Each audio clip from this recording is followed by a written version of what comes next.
Recording in progress.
Test 1, 2, 3. Okay.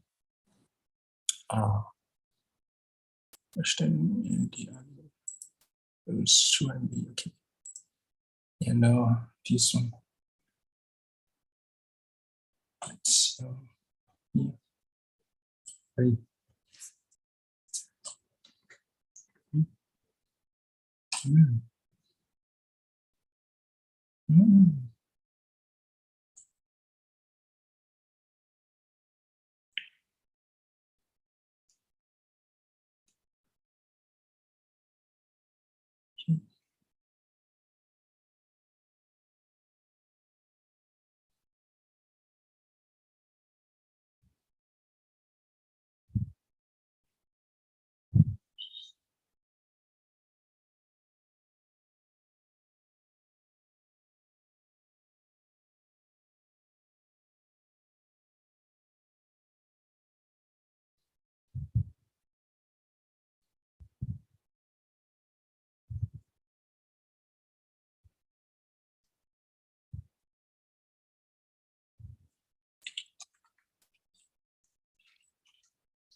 Third one,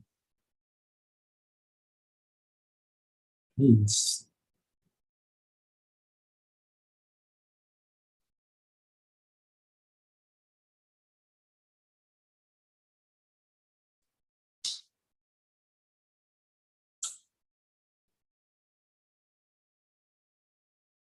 Okay,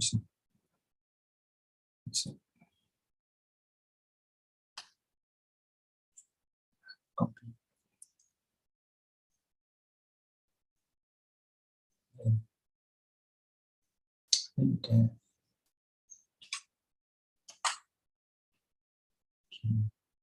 and start.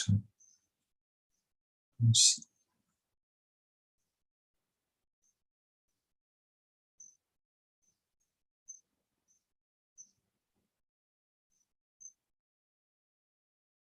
Okay. What else? The next thing is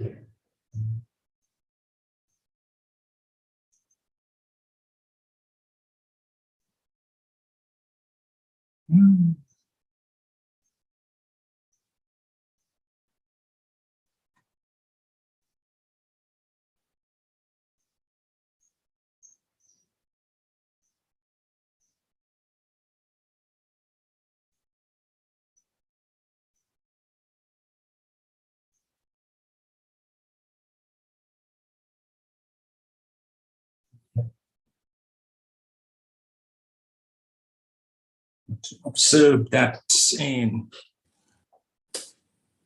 this one too.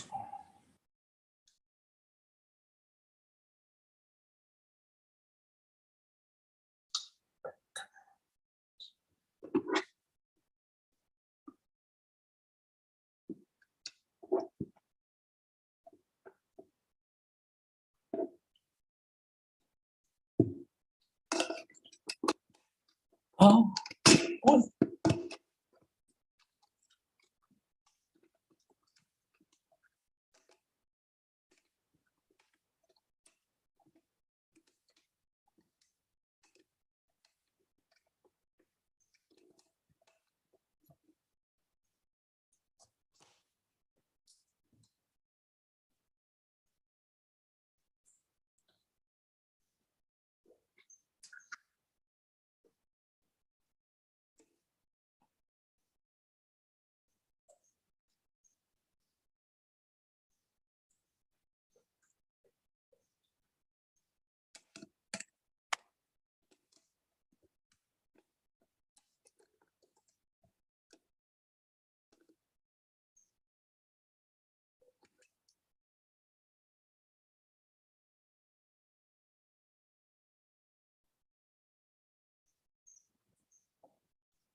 Okay. Yes.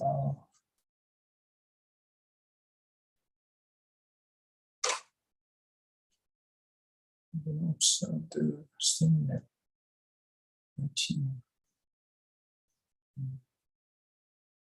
yes, this one too. Oh, take a look at the soon to YouTube channel. we share. Where is the zoom? What is that? Zoom. This one is zoom. And let's take a look at that. Okay. Okay, ใช้สิ่งมาแล้วครับ Okay. What else? This one too. Let's open this one. It's the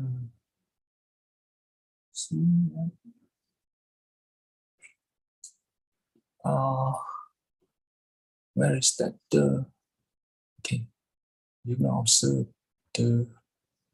this one. It's in, yes, okay, this one. You have to look for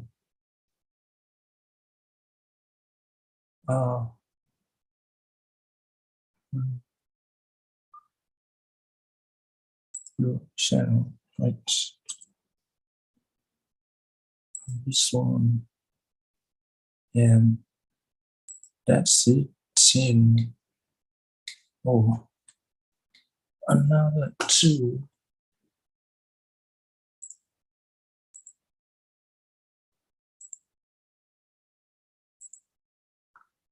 Another two right here. Oh, right here. 18. Yeah. Also there. This is the suffering. Look at the steam lab right here. Yes, the steam lab. And this one. This is the VS now too. That's the okay, มาแล้วครับ look at the zoom to YouTube, right? Oh, yes, then let me throw away the file from this one. File มาที่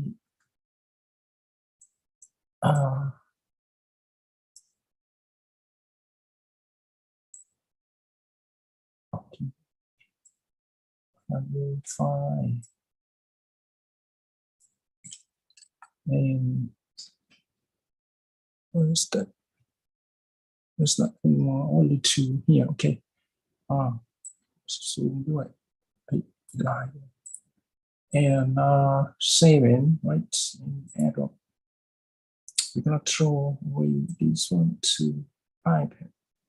Okay, to iPad and the time to my iPad and to chapter 7 session. Okay. I hope that we and we close this one. Important. Okay. Good afternoon. We will have the new lecture note, which is longer than before in chapter 7 here, right? Yes. Okay. Today it's the M604 02.02.2022. Okay, and we open another file so that chapter 7.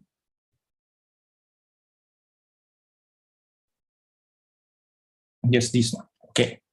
Good afternoon, everybody. Welcome you to SCI33206, and that's how you can hear well. Where is the last time for us in M604 เราถึงไหนกันครับขอเช็คนิดนึงwhere is that no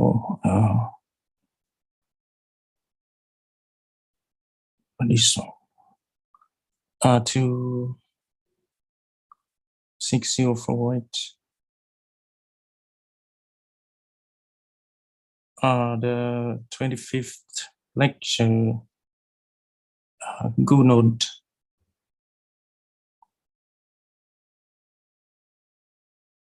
right here and มีใครจำได้ไหมครับว่าเราถึงตรงไหนกัน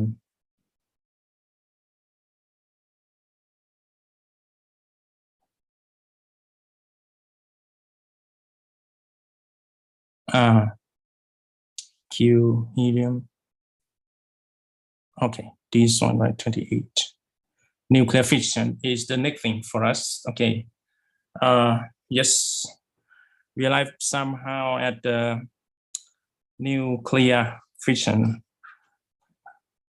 nuclear reaction you have seen already we are gonna consider the nuclear fission right yes okay on page 94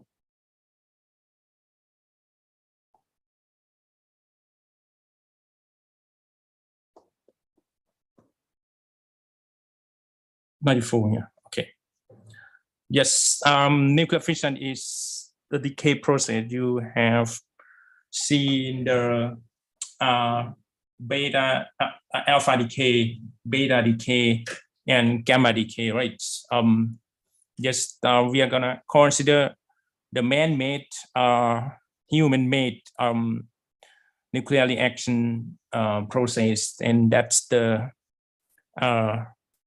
nuclear it's called nuclear fission right nuclear fission is the result from unstable nuclei that are split into two fragments instead of emitting alpha or beta particle. In that reaction, the total mass of the product usually is less than the original mass of the heavy nucleus because the heavy nucleus is not stable and it tries to decompose into smaller nuclei, and the smaller nuclei would have better binding energy, better binding energy per nucleon. So the better binding energy per nucleon the nucleus has, so the less the mass that nucleus is going to have. And that's the reason why the outcome mass, even of two nuclei or two fragments, the summation of both would be less than the original big nucleus. And what is the result of the mass difference? The mass difference will be transformed into the kinetic energy, which is what you may have seen before, right? Yeah, the nuclei, the big nuclei, as you know, they are not stable at all. So when the time goes by, they are trying to have more stable status, and nuclear fission is one of the result of those unstable nuclei. Okay. The nuclear fission, you know, nuclear, right? It's a fission, it's a decomposition of the big nuclei was discovered in 1939 by Otto Hahn and Fritz Strassmann.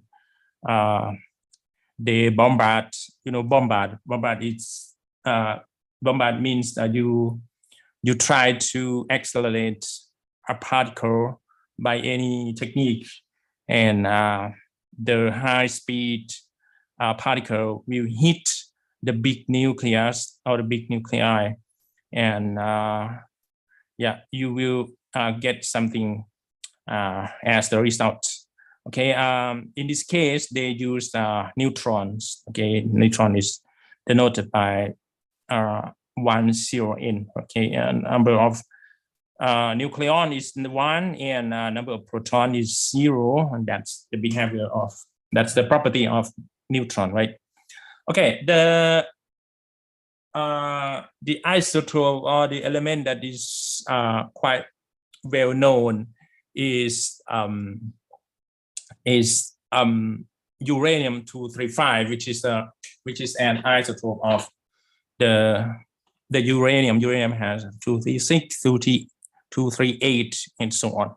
Okay, in this process, they accelerate the neutron, and the high-speed neutron hits the nuclei of the uranium-235.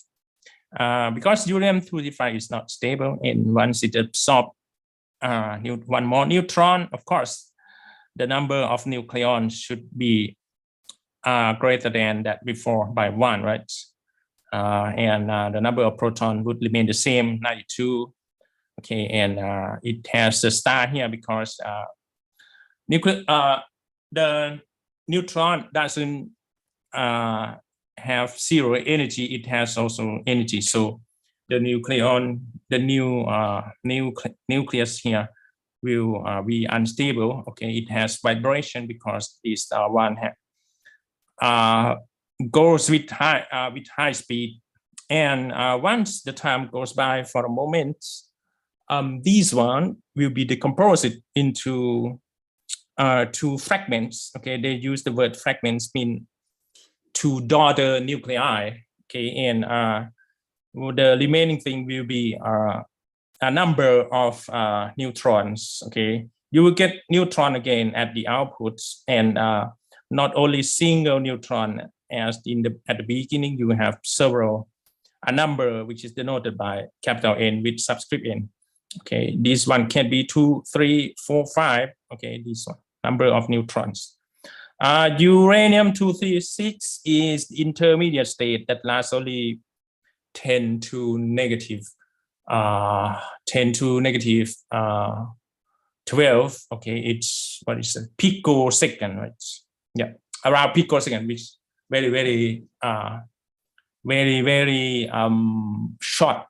Okay, it lasts very short, short time, and yeah, you will have X and Y as the daughter nuclei. That's the result from splitting the 236 uranium with this vibration. Okay, and the process, if you cannot completely understand 87, you can take a look at this figure.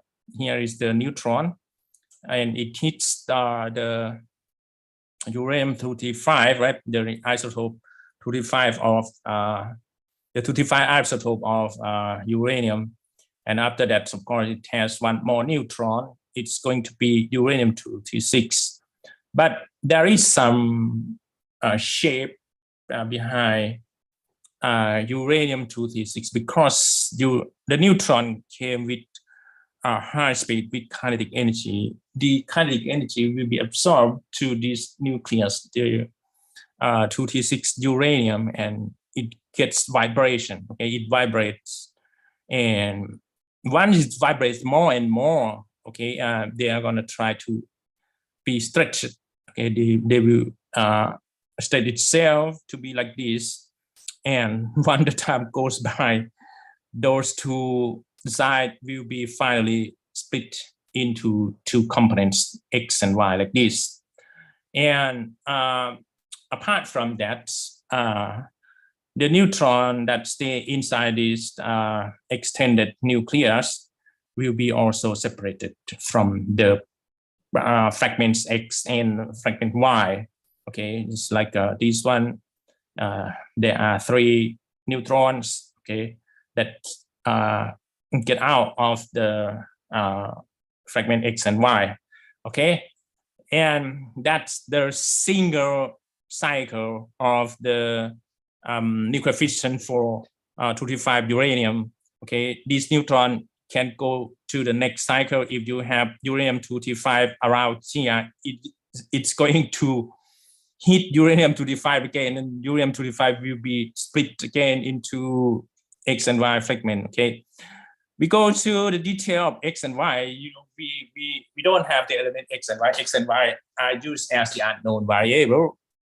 Yes, what is X and Y actually? So it's hard to say what are X and Y because there are many choices for the nucleus to be split. Okay. For example, once they make when they observe the result, the probability of the nucleus X and nucleus Y that get out of from this process, there is no single pair. Okay, there are many pairs for X and Y. Okay, and the probability is shown like this. They plot it as the dots, the black dots here, and they use the interpolation in the yellow line. You can see is that A is the number of nucleons in that nucleus, right?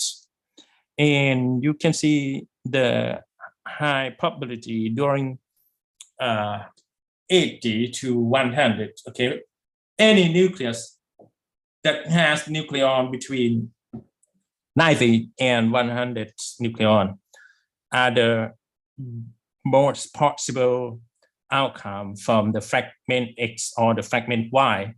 And another range, okay, for the fragments or X or fragment Y is the result from 134 to 144. So there is no single unique pair for the fragment X and Y. Okay, we go further. In the typical reaction of this type, what you can see here, one of the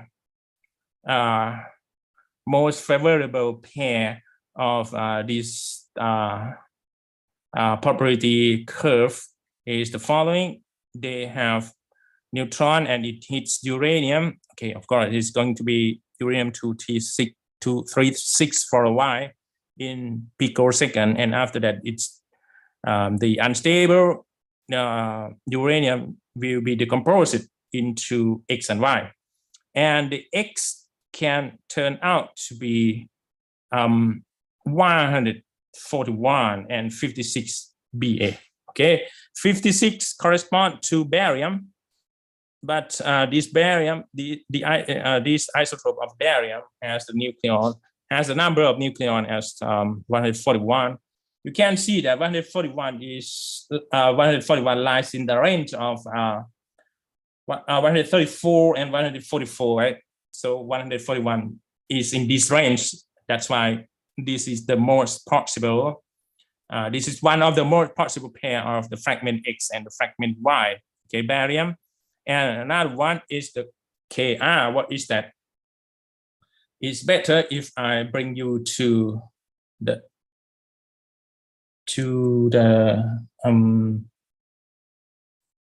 periodic table.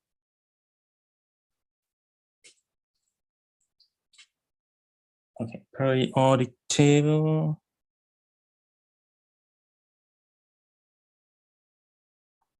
Okay, yeah. Okay. Barium and krypton, right? 56. But it's 56 here. Okay, barium is right here, and that one is the isotope 141, right?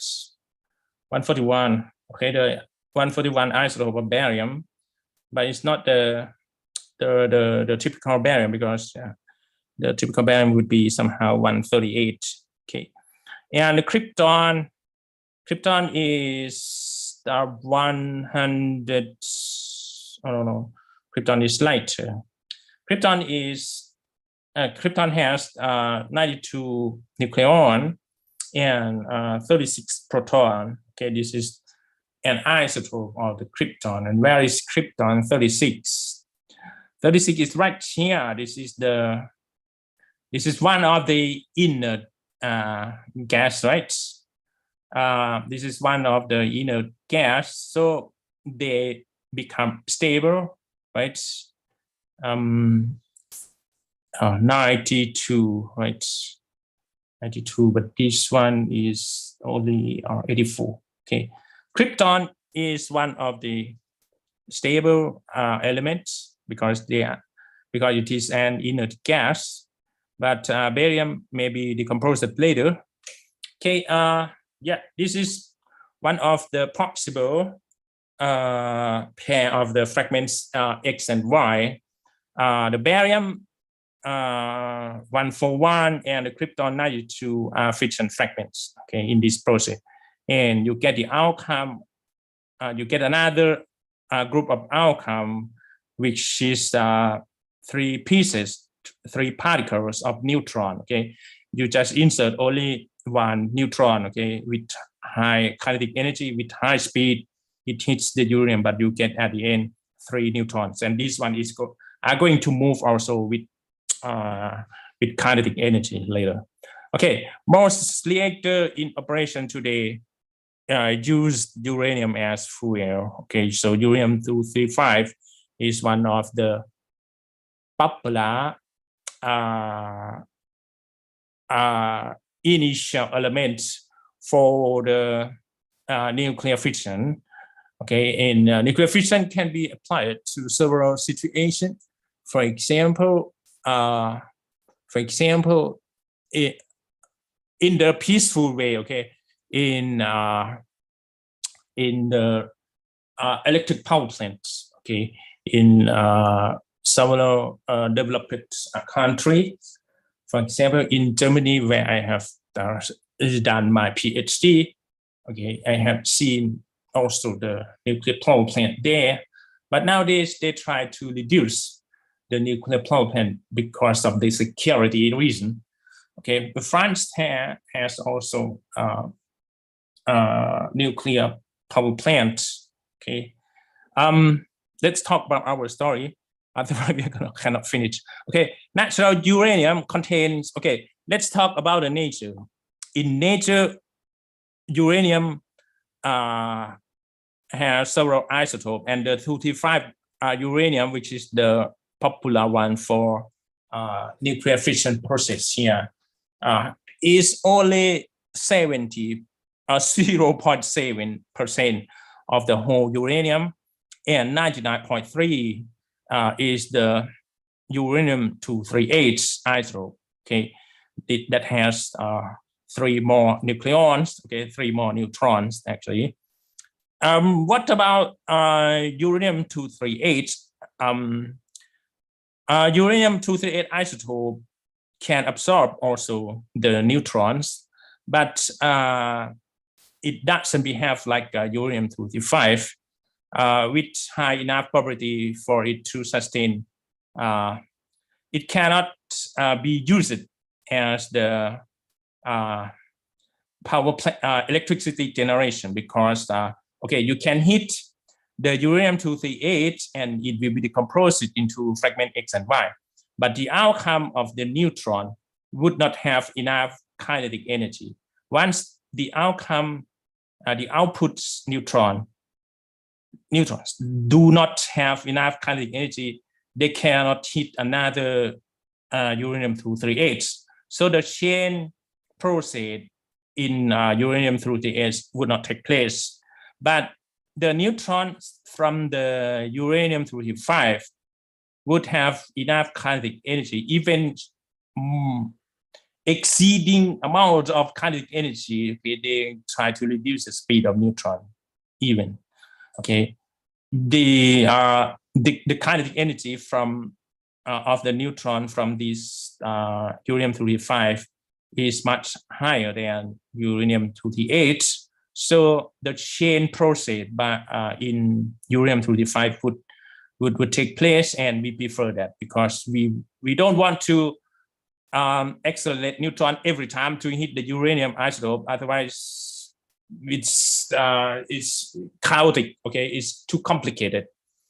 Okay, uranium-238 tends to absorb also neutron, but rather than being decomposed into fragment X and Y, it turns out to be neptunium or plutonium. So let's take a look at the neptunium and plutonium. Where is that? Okay, neptunium and what's that? Uranium, right? Uranium is here. Once you inject or insert the high kinetic energy neutron to uranium-238, the neutron will stay inside the nucleus of uranium-238, and it turns out to be neptunium, this element, and plutonium, this one. Okay, it doesn't be decomposed. It is not decomposed into fragment X and Y. Okay, it has a different behavior than the uranium-235. Okay, and that's the thing that happens in nature. So human cannot apply uranium-238, which is the main isotope in nature. We use the rare isotope of uranium. So if you take a look at the chain process of nuclear fission in for uranium-235, okay, you accelerate the neutron and it moves with high speed. It hits the nucleus of uranium-235, and the big nucleus is decomposed into barium 141 and krypton 92.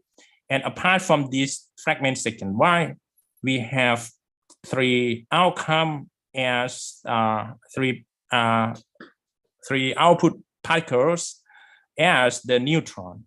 And the moving neutron with high speed will hit another uranium-235, okay, because you don't have only a single piece of uranium-235 nucleus, but there are several nuclei of uranium-235 around there. Okay, if you pick up uranium-235 for 1 gram, there is no single nucleus or nucleus of uranium-235. Okay, there are like million uranium-235, and the neutron with high speed will hit the next or the adjacent nuclei of uranium-235. It can be decomposed into another pair rather than barium and krypton. For example, xenon and SR, which is strontium. Okay, where is that? Strontium. Strontium is something close to barium is here, right? Krypton, where is that? Krypton is here. Where is that? Oh, no. Okay, strontium, where is that?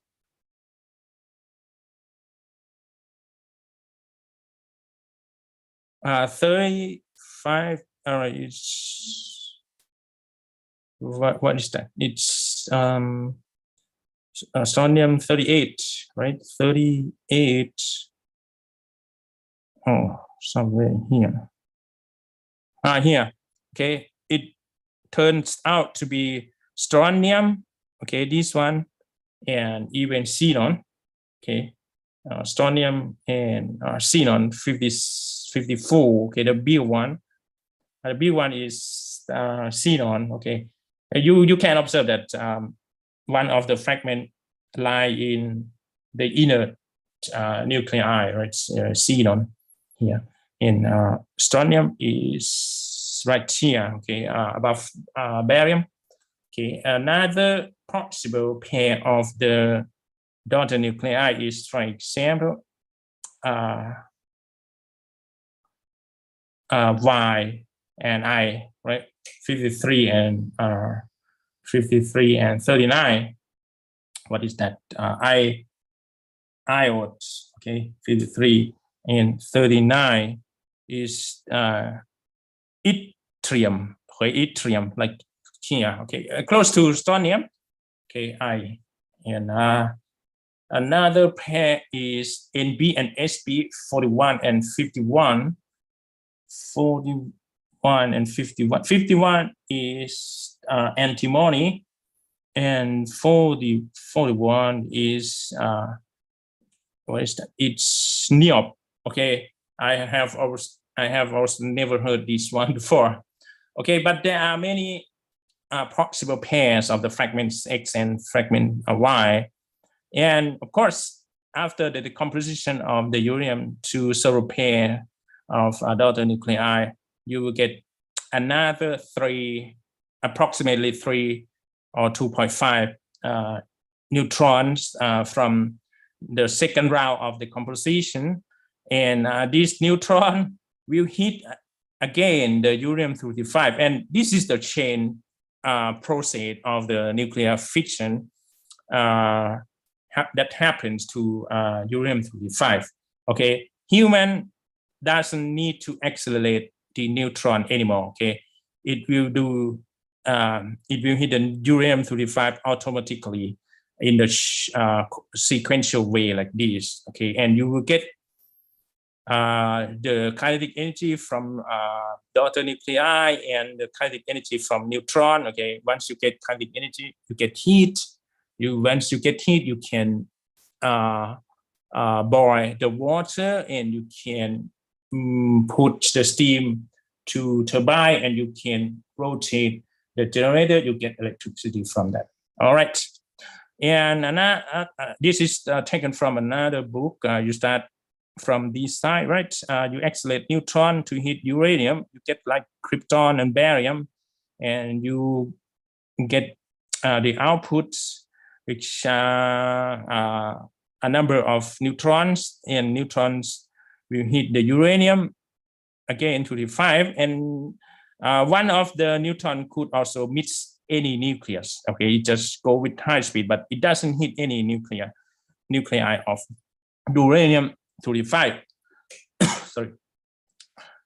In the second round of the composition, uranium-235 can be decomposed into another pair of daughter nuclei, not only krypton and barium. It can be cesium and I don't know, RB. What is that?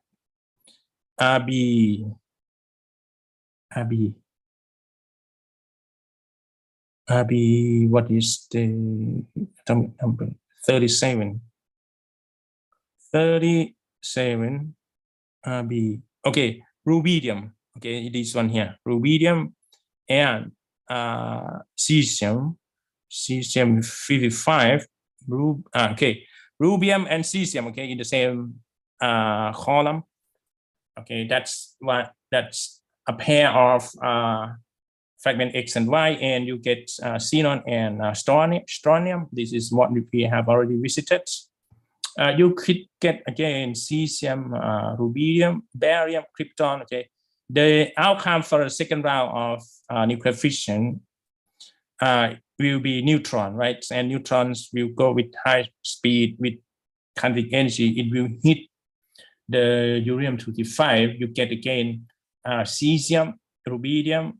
Okay, for example, you get at the end neutrons again. Okay, and it will go further to hit the uranium-235. That's the chain process for nuclear fission. You may get barium, krypton again. You may get rubidium, cesium. You may get xenon and strontium. Okay, this is the third round of nuclear fission, and it's going to be the fourth round of nuclear fission, and blah blah blah. Okay, and if you want to stop it, human has created some technique. We will see it later. The property of neutron absorption by a nucleus is much greater for lower energy, less than 1 eV neutron. Okay, the neutron with too much energy, with too much kinetic energy, will not be so good. Okay, because this will not decompose the nuclei of uranium-235. Only the neutron with low speed, okay, not very high speed, which has the kinetic energy around about 1 electron volt. For the high energy neutron, it can have the kinetic energy on the order of 1 mega electron, but it's not useful. Okay, it will not decompose the nucleus of uranium-235. For uranium-235, the slow neutron are far more likely to cause fission than the fast neutron. So uranium-235 prefer the slow neutron.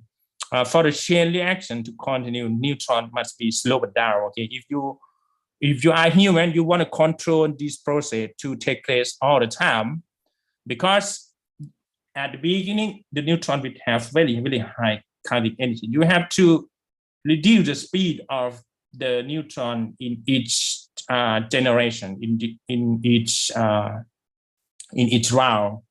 So what is the technique for that? So human is clever, and they try to reduce the speed of the neutron by collision with nuclei in the surrounding material, but not the nuclei by uranium-235. Okay, we're going to use the different material, and that material is called moderator. Okay, moderator could be graphite, okay, which is made of carbon, or heavy water. You know, heavy water. It's not the water that is heavier than it's water that is done by the bigger isotope of hydrogen. You know, hydrogen has only a single proton in the nucleus, right? But we prefer the hydrogen-2,1. Let me write down. You have several isotopes, right? You have H11, right? This is hydrogen, or sometimes it's known as protium, okay, which is the word derived from proton, because we have only a single proton. We have another isotope of the hydrogen, which is, which is 2,1, right? This is deuterium. Yes, it could be also written as H21, okay? And you have another one, which is not stable. It is 3,1Nt, and it can be also written as hydrogen-3,1. And this is what the last one is known as tritium, right? There are 3 isotopes for hydrogen. Okay, the heavy water is made of deuterium, okay, which has 1 more neutron in the nucleus of the hydrogen. This one has 2 neutron more in the nucleus of hydrogen. All right. Yes, that's the technique human has made at the moment. Okay. The next one,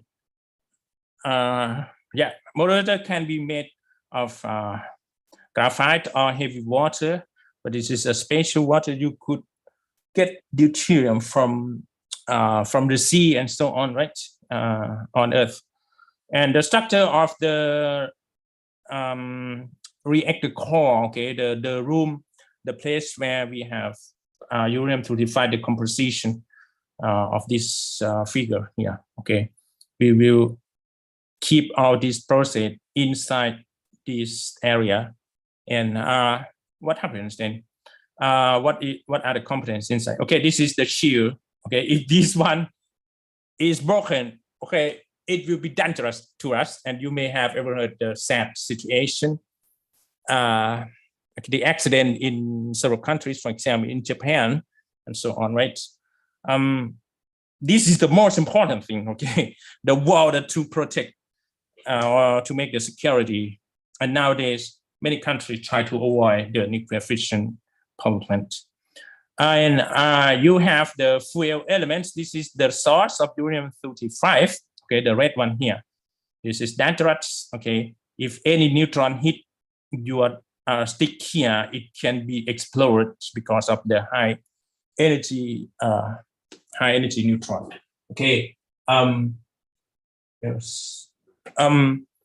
Human try to control the process by putting the control lots. Okay.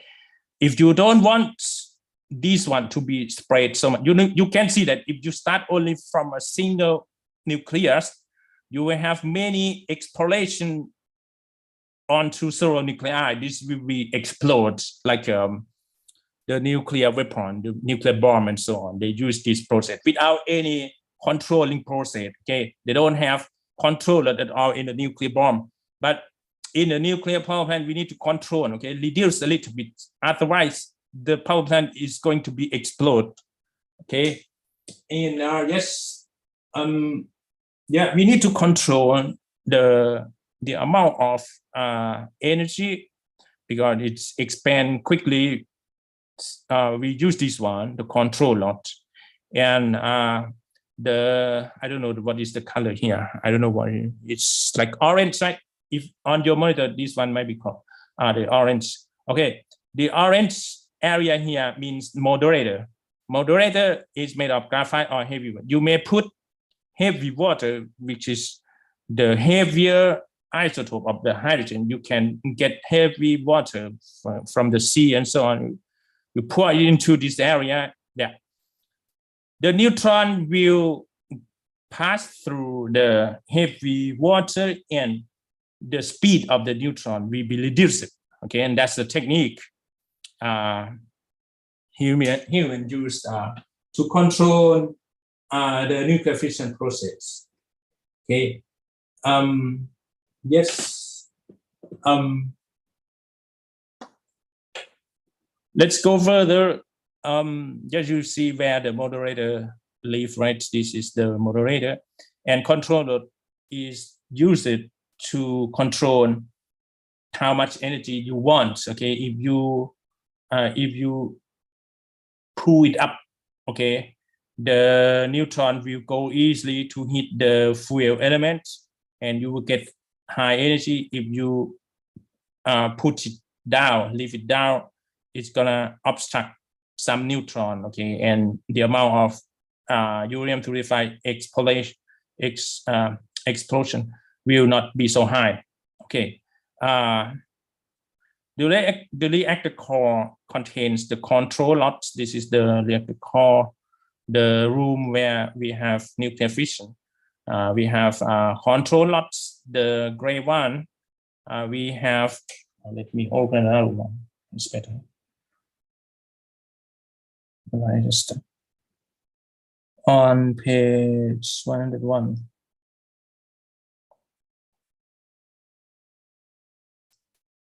Right, human is quite clever. We have control lots, which is this one, control lots here. We have fuel elements controlling enriched fuel, which is the most popular one for enriched fuel is uranium-235. You can use also another isotope, which could be anything else. And moderating material, okay, for example, graphite or heavy water, are surrounded by a radiation shield. This one is the most important thing. Okay, the security of any electric power plants by using nuclear fission depends on this wall. Okay, and if there are too much heat, too much energy inside this one can be destroyed. And when this one is destroyed, you will get the leak of heavy water. You get the big nuclei, which is not good because they are going to produce beta particle, alpha particle, or even gamma rays to human. And the rate of reaction is controlled by this one. Okay, control. If you pull it up, withdrawing, pull it up, you will have high reaction rates. If you insert it or leave it down, you will have lower reaction rates. That's the way human use.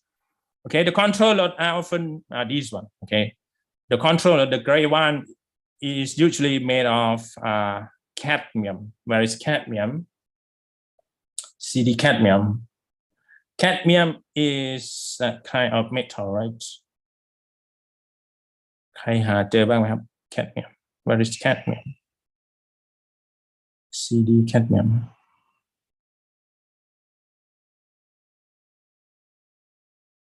ผมเตรียมไว้ก่อนนะครับแต่ว่าลืมนะครับเพราะมีหลายธาตุwhere is cadmium?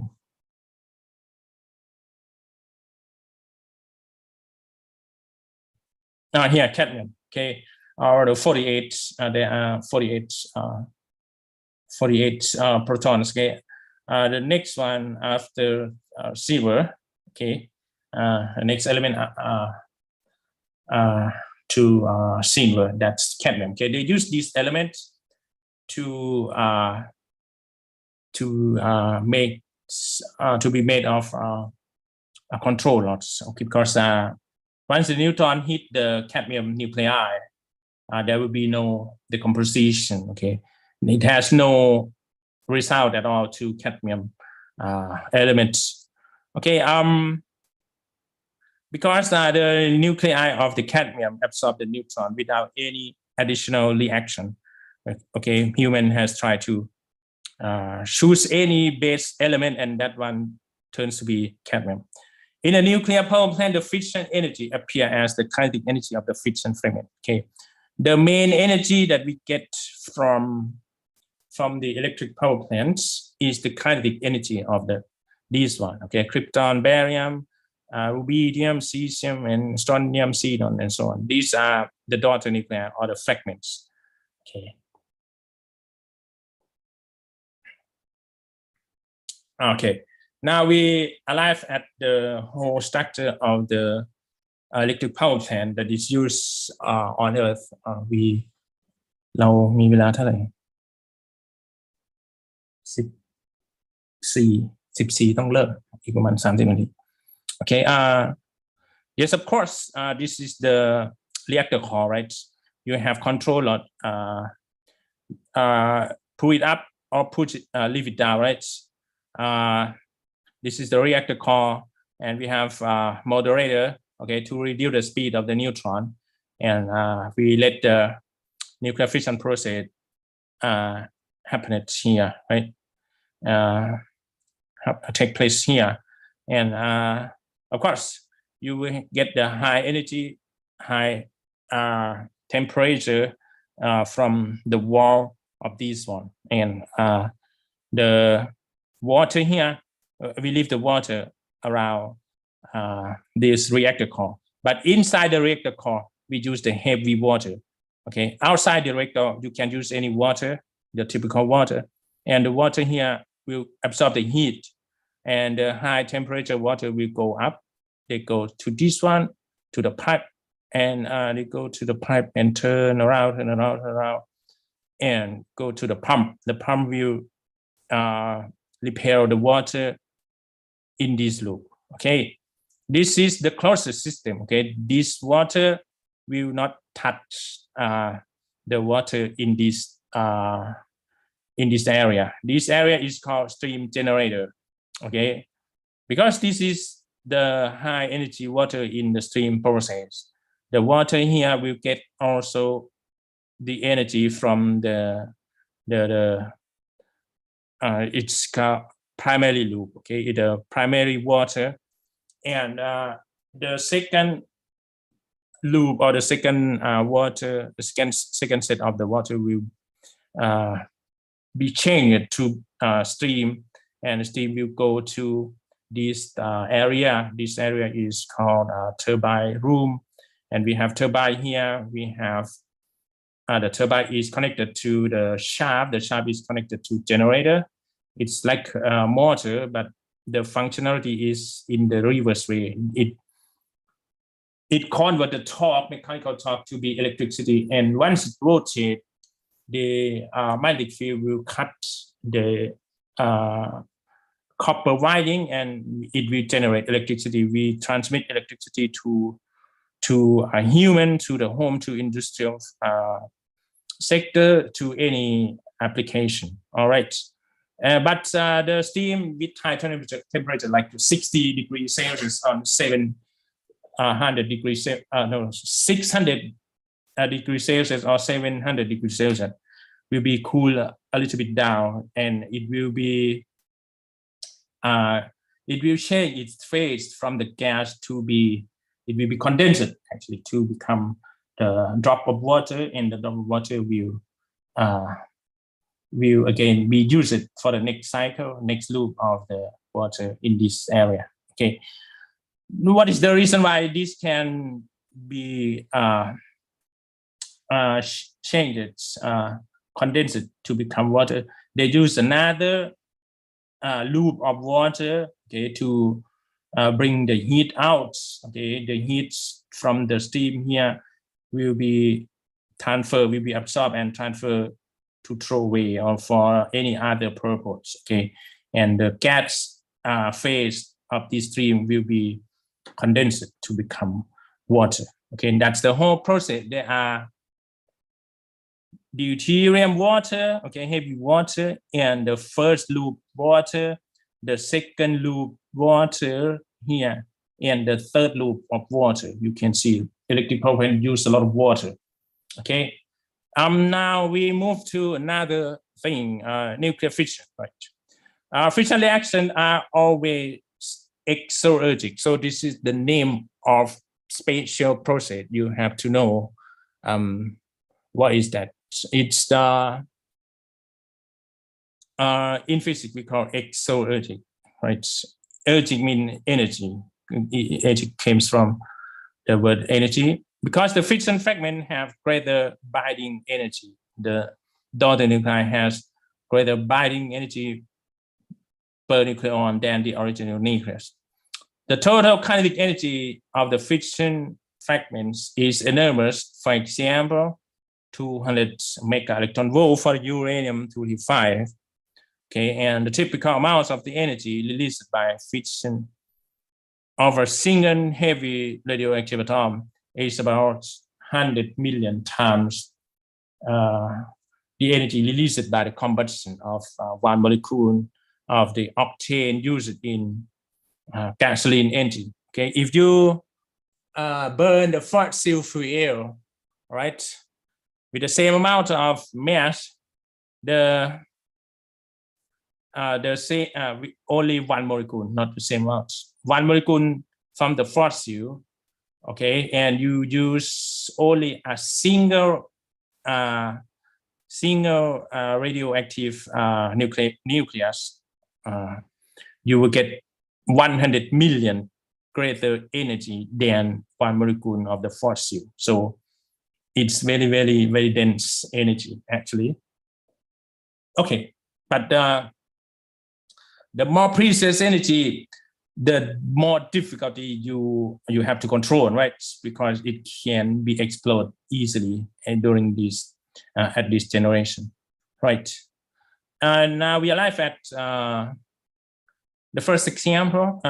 If the disintegration energy Q per event is 208, and next one, the question is calculate the total energy released by 235 uranium isotope for 1 kilogram. Okay, if we use 1 kilogram of uranium-235, what is the total energy liberation we could get from 1 kilogram of uranium? Now we need to first determine the number of nuclei in number of nuclei of uranium-235 in 1 kilogram, right? And as we know, uranium-235 of 1 kilogram can be determined by the number of Avogadro number divided by 235 gram per mole, right? Because we are using uranium-235, so it's going to be 235 gram per mole. And because physics need to be considered in SI system, we're gonna convert the gram scale to kilogram, right? we need to divide this amount by 1,000. We have 0.235 instead of 235. And the value of the Avogadro number, the number of nuclei or the number of atoms, right, in chemistry. But for us in physics, in nuclear physics, we are going to say it corresponds to nuclei, okay, because each atom has a single nucleus. So in 1 mole of uranium-235, there will be 6.022, I don't know, 25 million, almost 4 times of million. And after the division of this ratio in the calculator, you will get 2.5626 10 to 24. That's million 4 times, okay? The number of nuclei per kilogram, okay, you get something like this, okay, and it's a very, very large amount. But for a single nuclei that is decomposed or disintegrated, we will get 208 mega electron volts. We have to multiply by 208 mega electron volt per nuclei. We get 5.3 times 10 to 26 mega electron volts per kilogram. Okay, yeah, from 1 kilogram of uranium-235, we get the energy like, oh, I don't know how to say, 100 million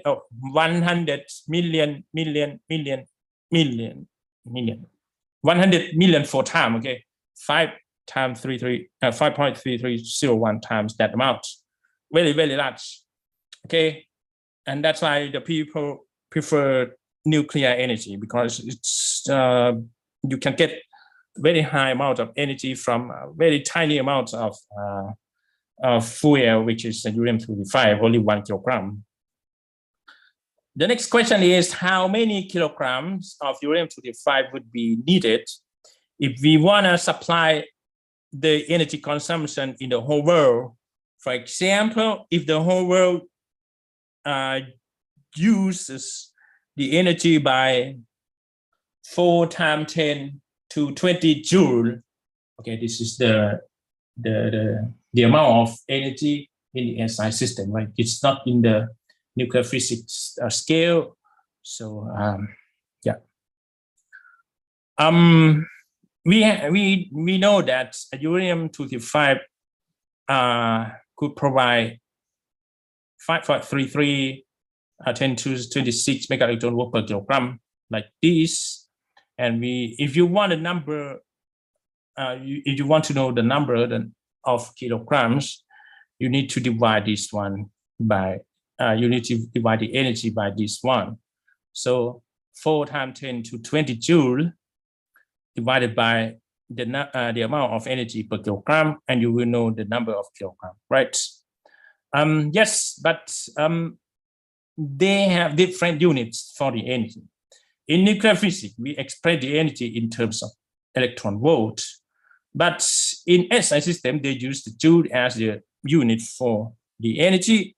So you just convert one of the thing to be of the same unit. For example, you may convert the mega electron volt to be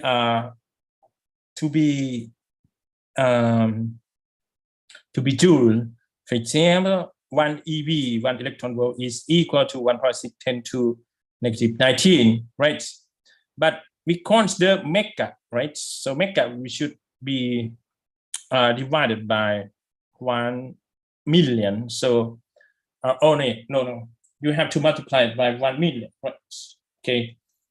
For 1 mega electron volt, you have to multiply it by 1 million. So 1.602 times 10 raised to negative 19, which is the charge of electron, multiplied by 1 million, which is 10 raised to 6, is going to be 10 to negative 13. And once you multiply this and you divide the required energy, you get the amount of kilogram, which is 4.7, approximately 4.7 million kilogram, or 4.7 thousand or 4,684.5 tons. Okay, that's the amount of energy per day, right?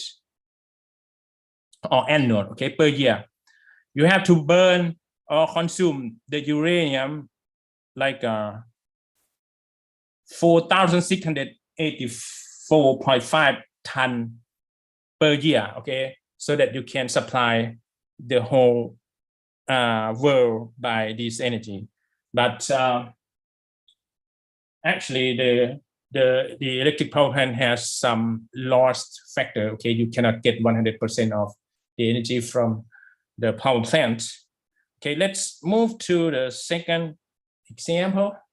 If each fission provides 200 mega electron volts, how much uranium has to undergo fission per unit time to provide 3,000 mega watts of thermal power?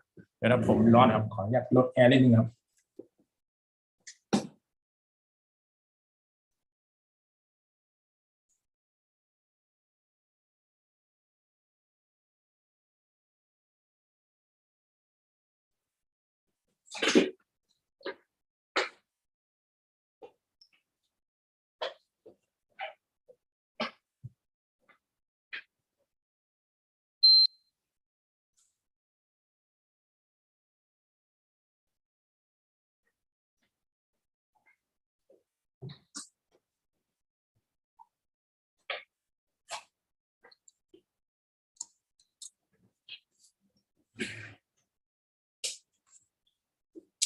Okay,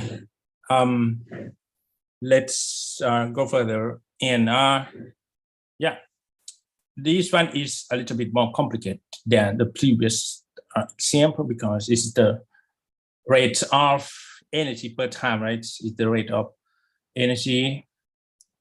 And if you want to supply 3,000 megawatts of thermal power, so how much uranium you have to make the fission process per time? Okay, this problem is quite similar to the previous problem. We need to know the number of uranium-235 nuclei. We need to know the uranium-235 nuclei per 1 kilogram, and the result is already there in 89. Okay, that's the Avogadro number divided by 25 gram per mole. Okay, it's 2.56 million photons. Okay, and yeah, we get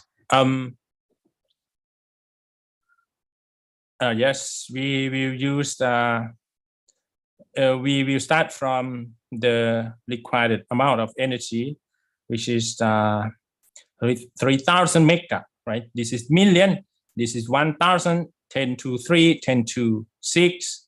So it's 3 times 10 to 9 joule per second, right? The unit of what is actually joule per second. And here is the number of uranium-235 per 1 kilogram, okay, per mole, sorry, the number of per 1 kilogram. The number of uranium-235 per kilogram, and here is the energy released by a single nucleus of uranium-235, which is 200 mega electron volt right here. Okay, yes, we leave the result of 89, which is 2.56 million photon nuclei per kilogram, and the amount of energy released by a single fission, and we divide to require amount of energy, and just you leave them in the calculator, you will get somehow like 3.6539 10 to negative 5 kilogram per second. But 10 to negative 5 is hard for us to understand, right? We're gonna combine to kilogram a little bit. Kilogram means 1 raised to 3, right? 1,000, and this 1 raised to 3, and this 10 raised to 3, and this is 10 raised to -5, is going to remain 10 to -2, right? And we move the decimal point to be here, so that it's going to be 10 to -3, which is milligram. So finally, it turns out to be 36.539 milligram per second. All right, and that's the result, the answer to this. So we finished the nuclear fission. Now we move to the next topic, which is nuclear fusion. Nuclear fusion is the reaction of 2 or more small light nuclei combined to form a larger nucleus. In the opposite way to nuclear fission. Nuclear fission decomposes the big nuclei to be smaller nuclei, right? But nuclear fusion is the combination of lighter or smaller nuclei to become bigger nucleus. Okay, 2 or more light nuclei combine to form a heavier nucleus. This process is called nuclear fission. That's the topic of this one. Usually, the mass of the final nucleus is less than the sum of the masses of the original nuclei. So the outcome would have less mass than the original state or the initial state. There is the loss of mass, and of course, the mass difference will be transformed to energy release. Okay, and we will see some example that could take place. Human try to use nuclear fusion to generate energy on Earth, but it was not fully successful. It was not completely successful because this process requires extremely high energy, and we still do not have any device to sustain like million Kelvin and so on. Okay, 3 examples of energy liberating fusion reaction are in the following process. Okay, even we don't have the fusion on Earth, but human is clever. They can analyze the nuclear fission. They can analyze the nuclear fission on the sun. Okay, that takes place every time at the sun. Okay, 2 protons denote. Okay, the proton is denoted by 11p, right? 2 proton denotes by 11p, or the hydrogen 11. Okay, combined to form a deuteron, right? You know deuteron, H21 and D21.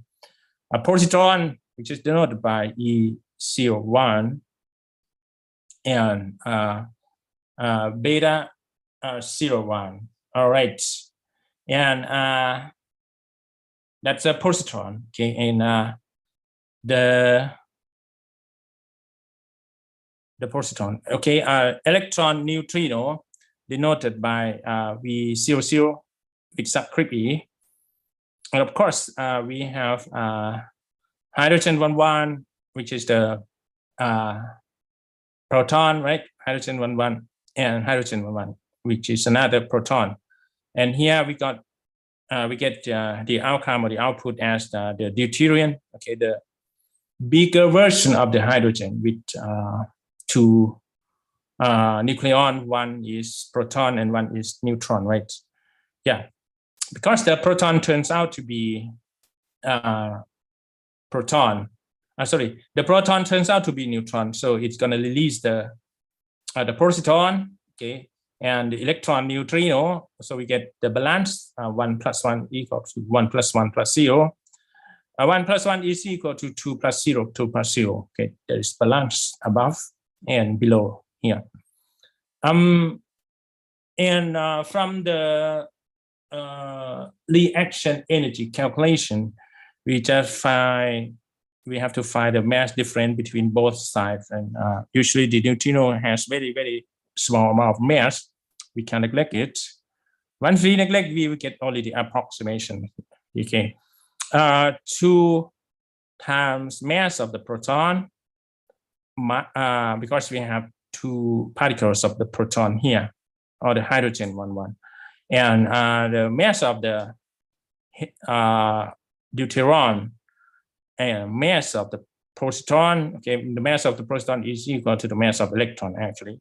So we get to M11H and minus M21D and minus M01 beta, which is the positron. And we need to multiply by 931.5 mega electron volt per atomic mass unit. Once we use the small m, okay. If we use the capital M, we're going to say this is C square from the famous formula of Albert Einstein. Yeah, we leave the mass of the hydrogen nucleus here, 1.07825. Please don't leave the mass of the proton, which this is the mass of the mass of the whole atom of the hydrogen. And here is the mass of the deuteron, okay, 2.014101 atomic mass unit. Mass of proton, which is very, very tiny because it corresponds to the mass of electron, is very small. And you multiply by 31.5 again. So you will get at the end the amount of energy released because the energy turns out to be positive. So you accelerate the proton to hit the proton. Both have acceleration, they just join together with kinetic energy. But the outcome, we here have the outcome here has 3 particles, and the mass difference is positive, and we get the released energy. It means that the kinetic energy of these 3 particles is greater than the kinetic energy of these 2 particles because we get the energy difference like this. Okay, the proton will annihilate later with an electron. Okay, the positron here will combine with electron in the surrounding, and it's going to form 2 gamma rays. And yeah, if the whole process here is written together with 1 electron, it's going to be D2101, which is the positron, and we get electron, right? The same result here, and we have electron in addition. And after that, the proton and the neutron, okay, particle and antiparticle will be combined together, and they will release the high energy photon, and that's denoted by gamma. And once we compute the energy from the mass difference here, because we don't have proton or electron anymore here, but we start from the mass of 2 hydrogen and 1 electron is going to be deduced by only the deuteron, right? We leave the mass of hydrogen nucleus, electron, and the deuterium nucleus, and multiplied by 931.5, we get 1.9543 mega electron volt. You could see that we have much more, we have more energy than before, okay? And 1.9543 include the energy for this photon. Okay, the next process for this way is the hydrogen 1,1, okay, and a deuteron D21 will combine to each with each other to form the light isotope of helium. Okay, smaller nuclei will form bigger nucleus. For example, the hydrogen will pick up the deuteron here, and it will form the bigger nucleus, and that's the hydrogen 3,2. Okay, hydrogen 3,2 because we have here 1 plus 2 is going to be 3. 1 plus 1 is going to be 2. All right, and it will provide the energy from the mass difference, right? In the typical way, we get mass of proton, mass of deuterium, mass of helium 3,2. Please note that helium has several isotopes. If you take a look at the table at the beginning, if you take a look at the beginning, helium-32 is the light version of helium, right? Because this is the 32 helium isotope. This is the stable one, helium-42, which is the alpha particle, right? Okay. Yeah, we leave the mass of several particles into this formula. We get the energy for the photon and the light helium, which is helium-32 isotope. We get the energy on the order of 5.4931, okay, mega electron volts, which is again greater than this value. In the third process, could take place in two ways. The first way is the proton in that area will combine to the recently from helium-32, the light nucleus of helium, and yeah, proton and helium-32 will generate or produce helium-42, okay, which is the bigger version of helium, okay, and we get again a positron, okay. According to this process, helium-11 plus helium-32 will turn out to be helium-42, okay, and we get proton and photon too, right? Yeah, we get photon again or gamma ray, and yeah, we could find the mass difference, and we multiply it with 931.5 megaelectron per atomic mass unit. We leave every mass values, and we get the energy at the outcome as 19.284 megaelectron volt. This is a very high amount of energy, so it's going to be distributed to positron or the alpha particle, or even to the photon or the gamma ray. The next possible way is the two light helium-32 just combine to each other to produce helium-42 and two protons. Okay, this is what the scientists expected that could take place on the sun. Okay, the light version of helium-32 combine to each other to produce helium-42 and one hydrogen-11 and another piece of hydrogen-11. Please note that 3 plus 3 becomes 4 plus 1 and 1, and 2 plus 2 becomes 2 plus 1 and plus 1. So you could have the mass difference again, 2 times of helium-32, 2 times of the light helium, 1 particle of the typical helium or the alpha particle, and we get the proton, 2 particles of proton.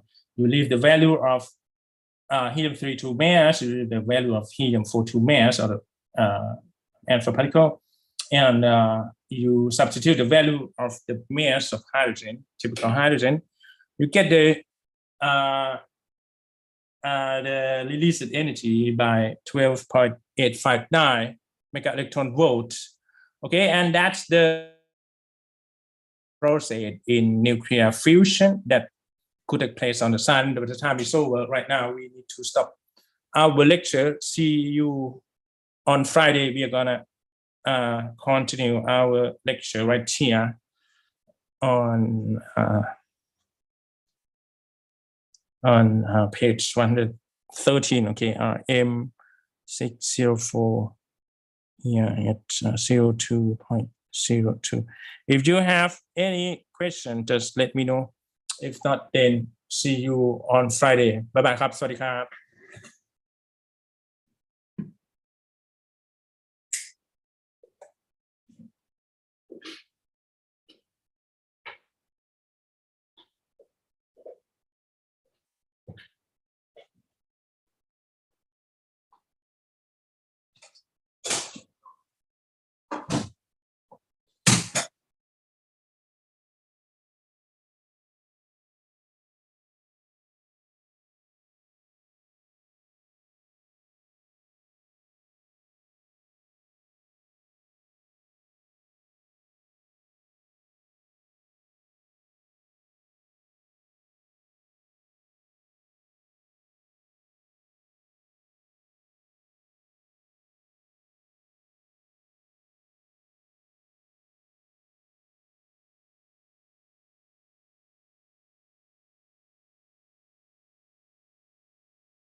Okay.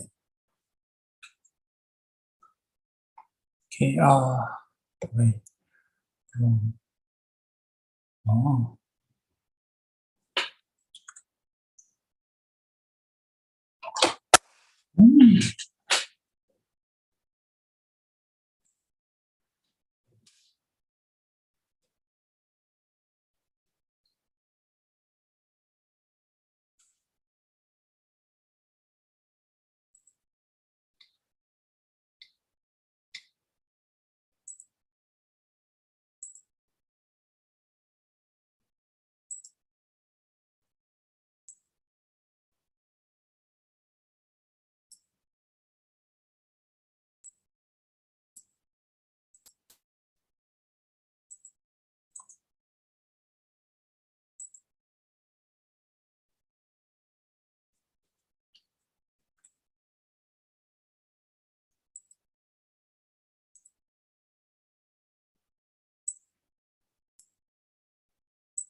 file from Google paste.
โ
อเคเราวิพลมาแล้วครับโอเค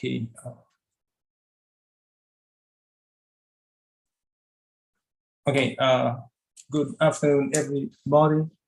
Welcome you to SCI. This is the section for M605, right? Yeah. ก่อนนะครับพิมพ์มาแล้วนะครับเขาวิทย์นะครับนะเท่าที่ผมจำได้นะน่าจะเป็นชื่อ605แล้วนะครับโอเคokay. What else for M605? There's nothing, right? Yeah.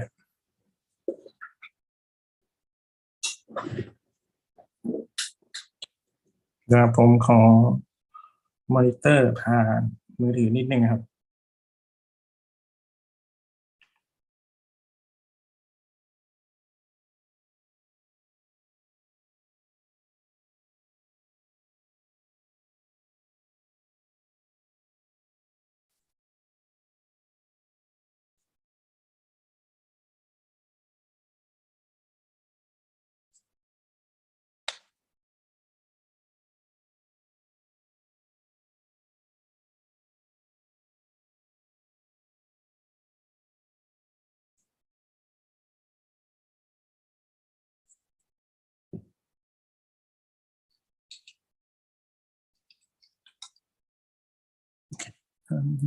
SCI33206 is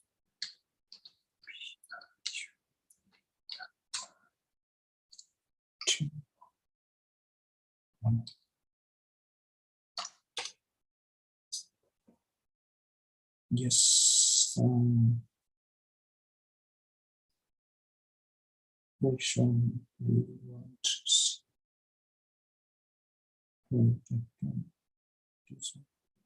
see? Okay. Okay. All right.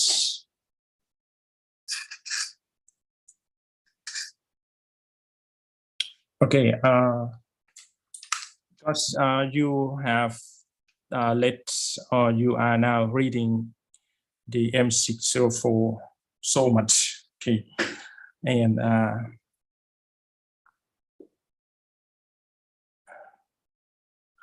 I think this week we may not have the homework at all because we are not dealing with any numerical example. We will talk about only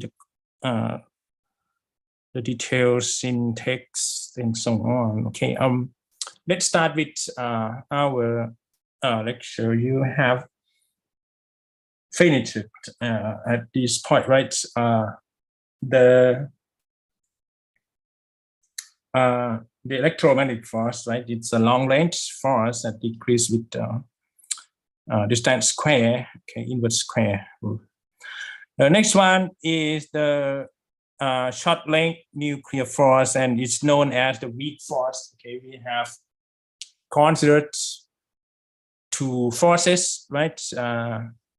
The strong force and the electromagnetic force, and yeah, they are both are quite strong. Okay, electromagnetic force is 100 less than strong force. Okay, it's short.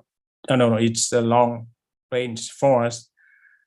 Like the strong force of the nuclear force, which is very, very short, 10 to negative 15. Okay. Okay, photon is the particle that is used to mediate electromagnetic force. We will talk about that later. Now we move to the weak force that may not be quite easy, or we may not be familiar with the weak force. Okay, what is that? The weak force will be exhibit in the instability of certain nuclei. It is involved in the mechanism of the beta decay. Its strength is only 1 million, 1 by 1 million. That of the strong force, very, very, very small. Okay, and the gravitational, that's the weak force. Now we consider the fourth one, which is the gravitational force, is the long range. The strength of the gravitational force is around 10 to negative 43. Okay, very, very small compared to the strong force. And although this gravitational force is the force that used to explain many things about planets, that holds or keep a planet, star, and galaxies to stay together, its effect on elementary particle could be neglected, okay, because it's very small. Okay, the effect from gravitational force is very, very, very small, and it can be neglected for elementary particles, because now we are talking about the particle in physics, right? Okay, gravitational force is by far the weakest of all the fundamental forces, the four fundamental forces. And modern physics often describe the force between particles in terms of,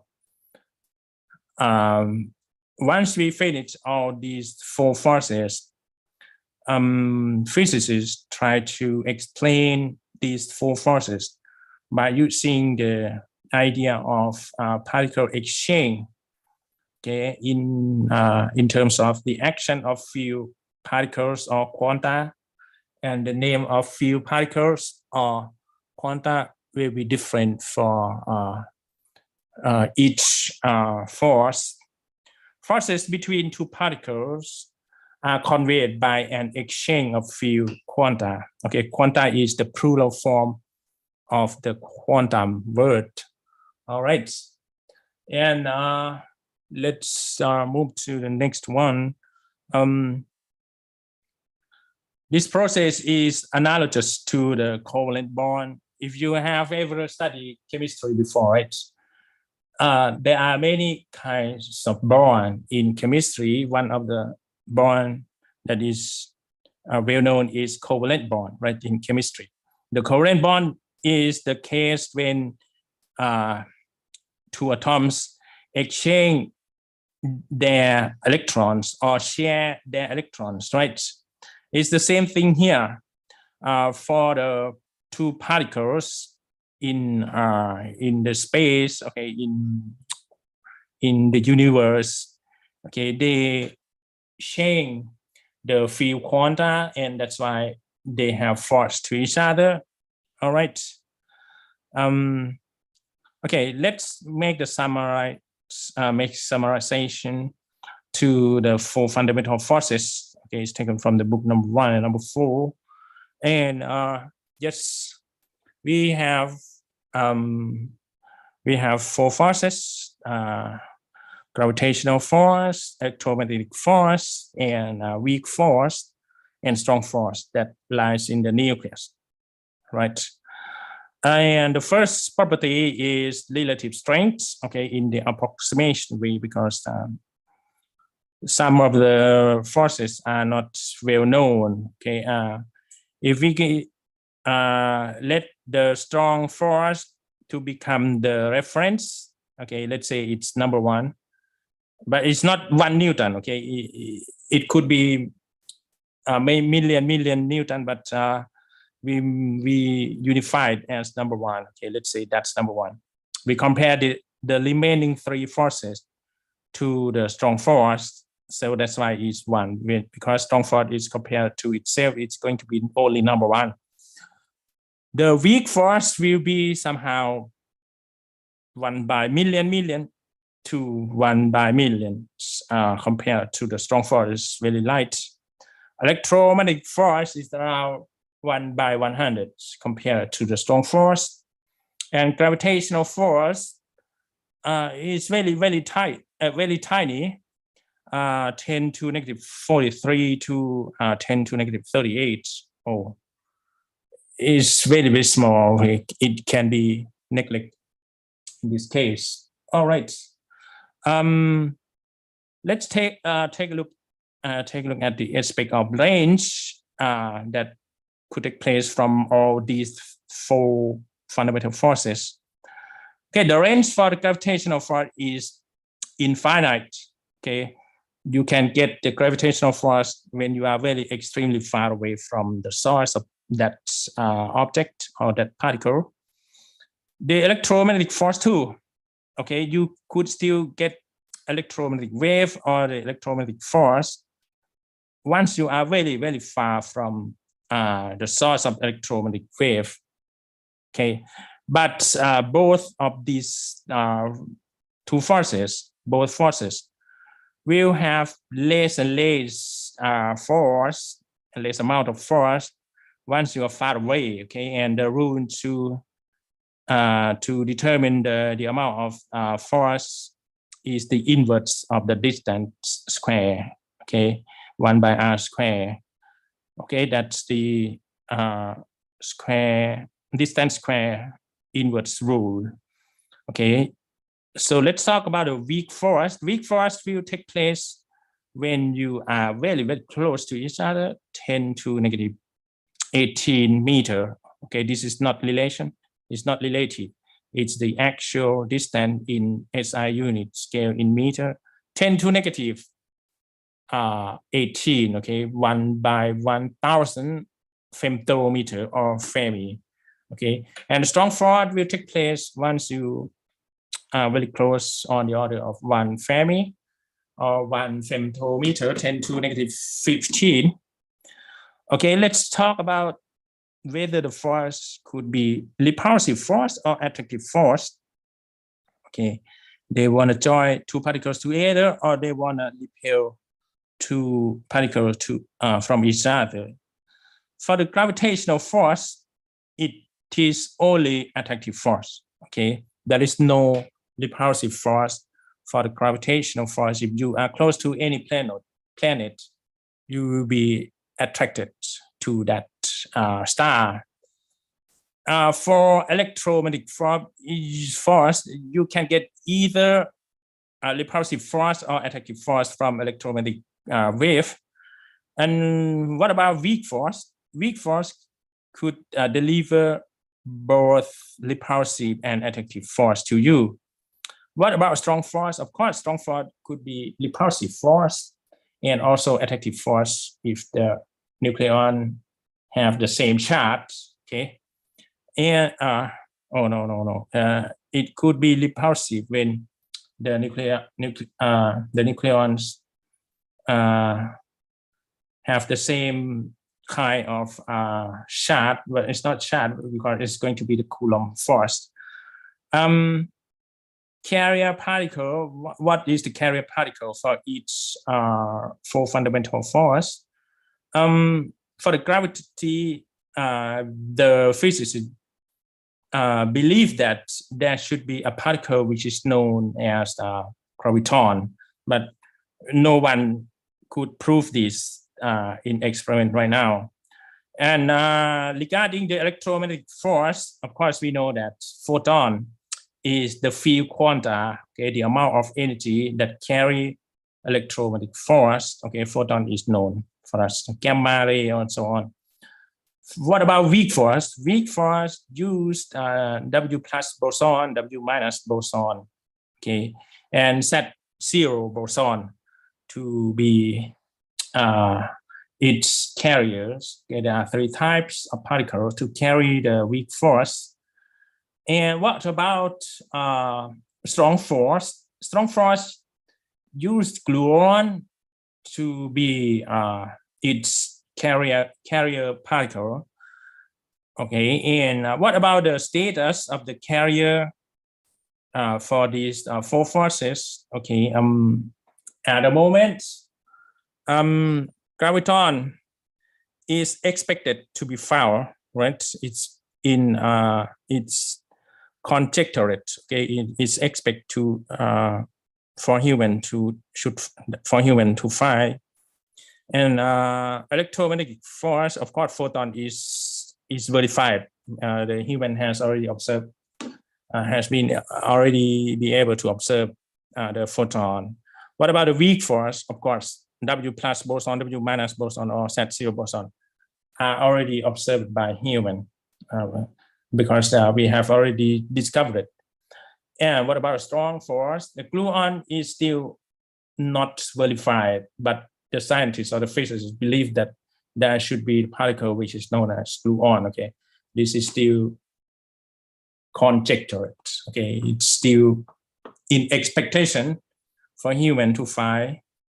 Okay, let's take a look at quarks. Right, quarks, leptons. Let's talk about a fun, elementary particle for us to have.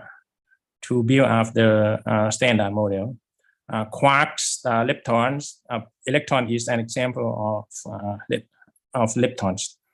And the particle that convey force, for example, a photon, are now thought to be the truly fundamental particles. Okay, there are several hundreds particles that human could find, but only these 3 quarks, leptons, and the particle that convey force, okay, which is like this one, carrier,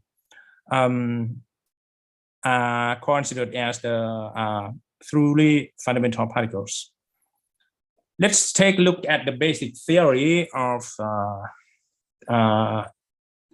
physics particles.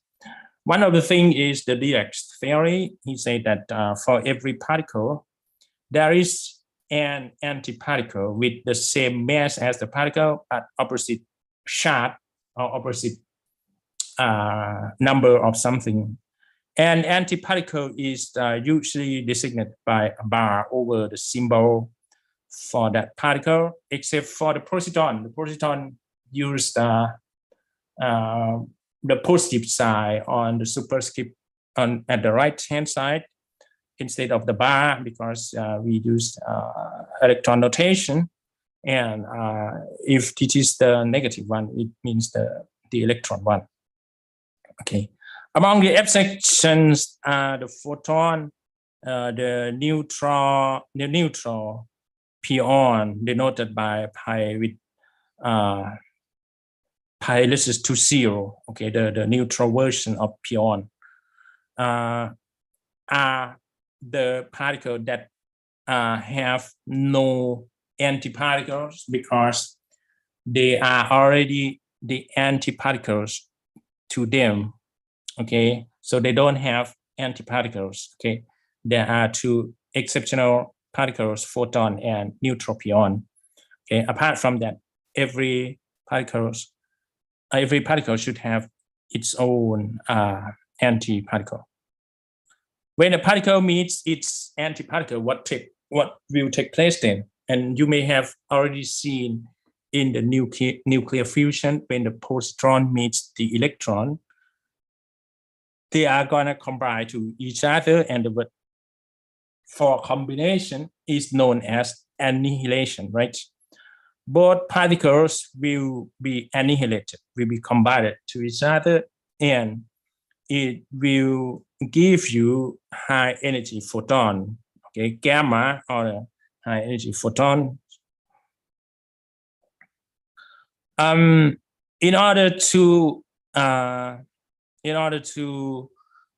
see our particles in physics, we need to classify the particles in terms of their interaction. We will also distinguish them or classify them between bosons, which always have zero or integer spin, and fermions, which have half integer spin. Okay, these two things might be already considered in the previous chapter, but we will see it again here. Fermions obey the exclusion principle by Pauli, right? Wolfgang Pauli, but boson will follow the Bose statistical probability. Okay, and yes,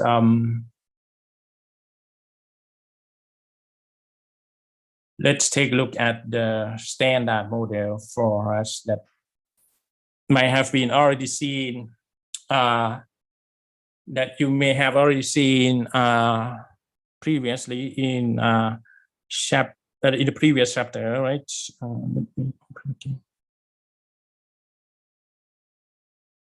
Okay.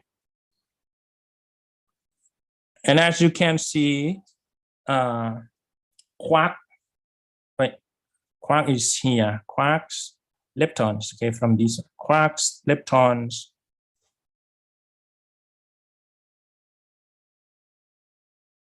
Okay, quarks right here. Okay, the violet one. Leptons. Okay, lepton, the green one, and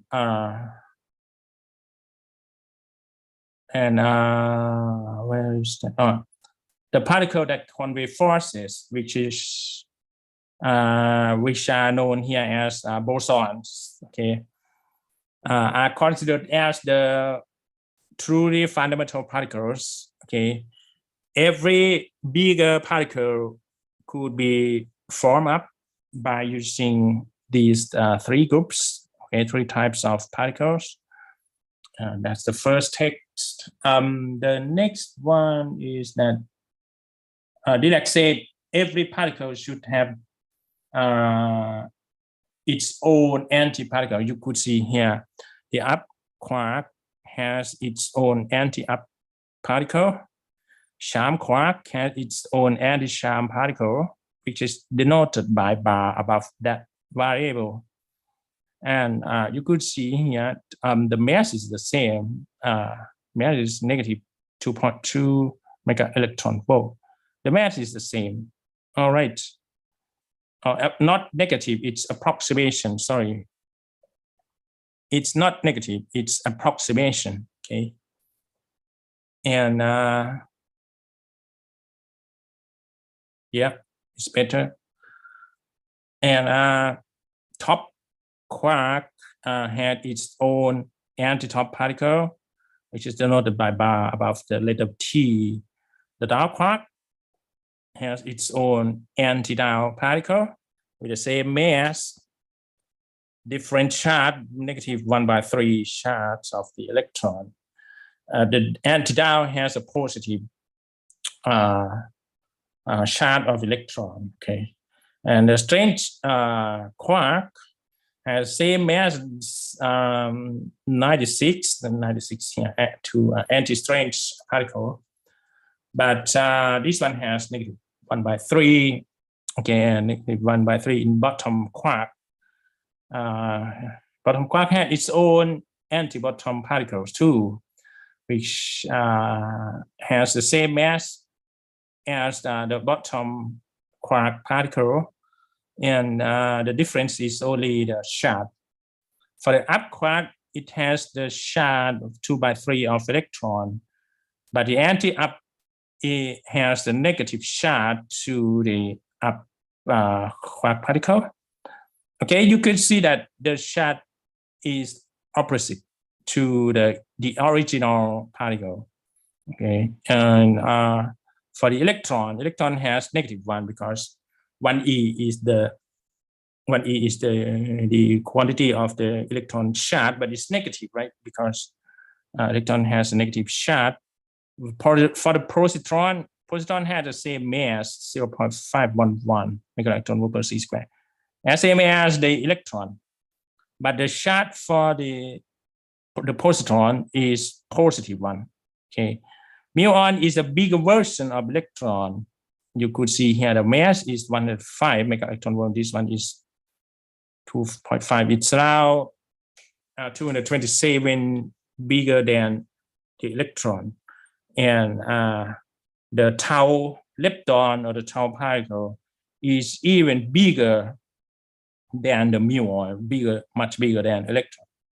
But the bigger particles here are not stable. They are going to decay finally to become electron. All right, tau also has its own anti-tau. Okay, so how does the human discover this particle? Okay, they build up the giant size of accelerator. Okay, when you accelerate the particle and it hits a nucleon and so on, or a nucleus, you would get a bigger nucleus, okay, because of the high energy amounts from the acceleration. And that's why you get the big particle here. But the big particle is not stable.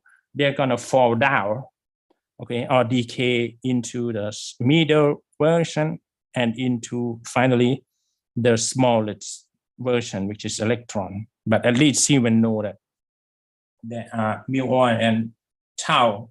So what is the benefit for human to do this experiment?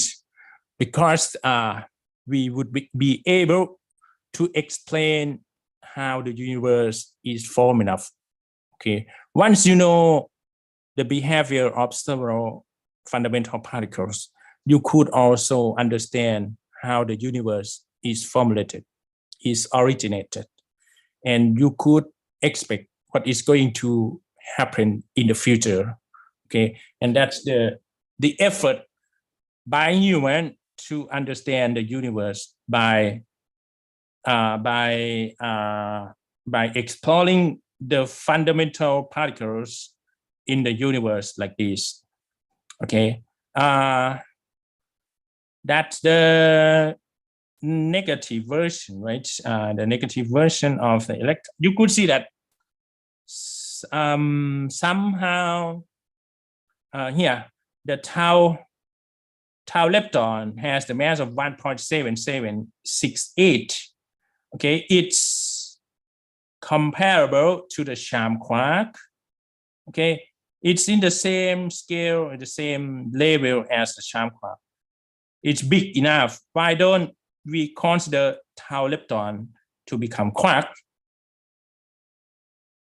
Any person who could give me the answer?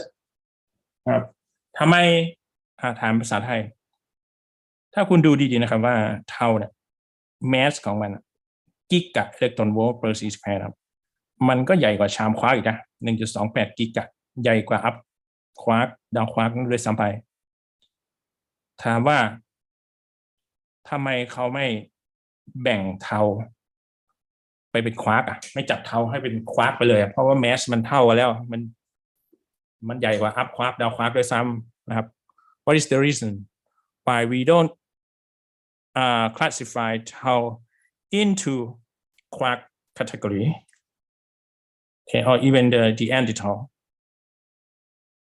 What is the reason?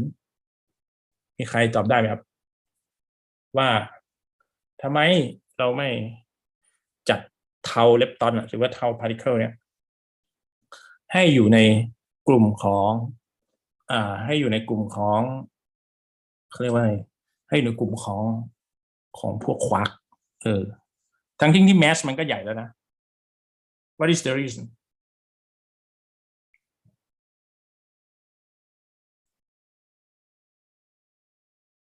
The reason is that because tau particle or tau lepton that's not involved with the strong interaction in the nuclear force, okay, in the strong force. So even it's big enough, it has giant mass, but it doesn't belong to the quark category because it's not involved with the strong interaction in the strong force. Okay, it's behave in the same way as electron.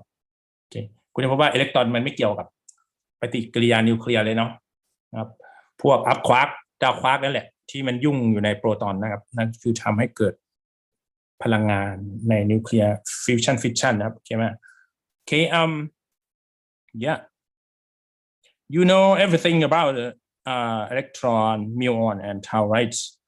There is another group in this lepton which is called neutrino, right? Electron had its own electron neutrino. The mass is very, very light. What is neutrino? Neutrino has no charge, but the spin number is the same as electron. All right, and you could see that all of these, whether it's violet or green, all of these has have the spin number as 1/2. Okay, one half. Okay, and but the mass is different, and the charge is also different. Electron neutrino has no charge; it's zero charge. Muon has also its own muon neutrino. The mass is a little bit is much bigger than electron neutrino. The tau has its own tau neutrino, is even bigger or greater than the mass by muon neutrino. And of course, once we have the direct particle, we have the antiparticle here, electron antineutrino, muon antineutrino, and tau antineutrino. You may observe that the mass is the same, the charge is the same because it's 0, and the spin number is the same for both. But what is the reason why they have antiparticle?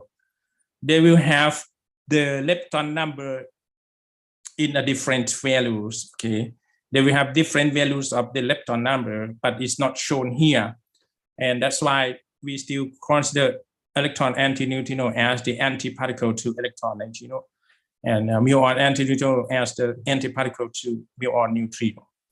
Tau antineutrino as the antiparticle to tau neutrino. All right. Now we move to the right-hand side, which is the force exchange or force carrier particle.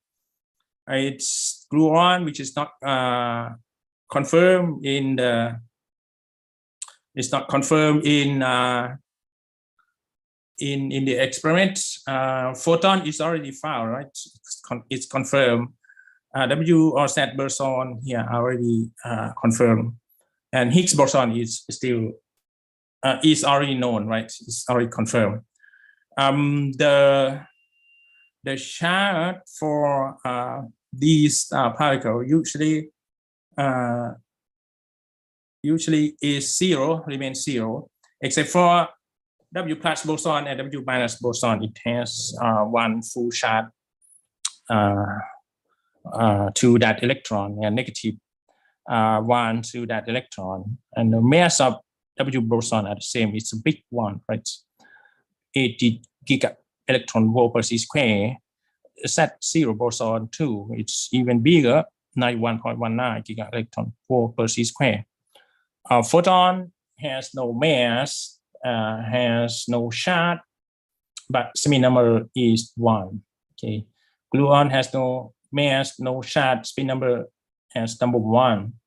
Higgs boson is a big particle, 124.97 giga electron volt per c square. No charge, no spin number at all. It's different.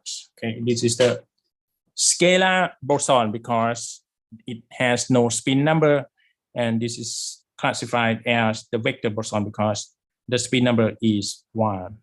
All right, these 6 particles are the carrier particles to combine all those quarks or even the leptons. All right, this is the standard model you may have already seen, right?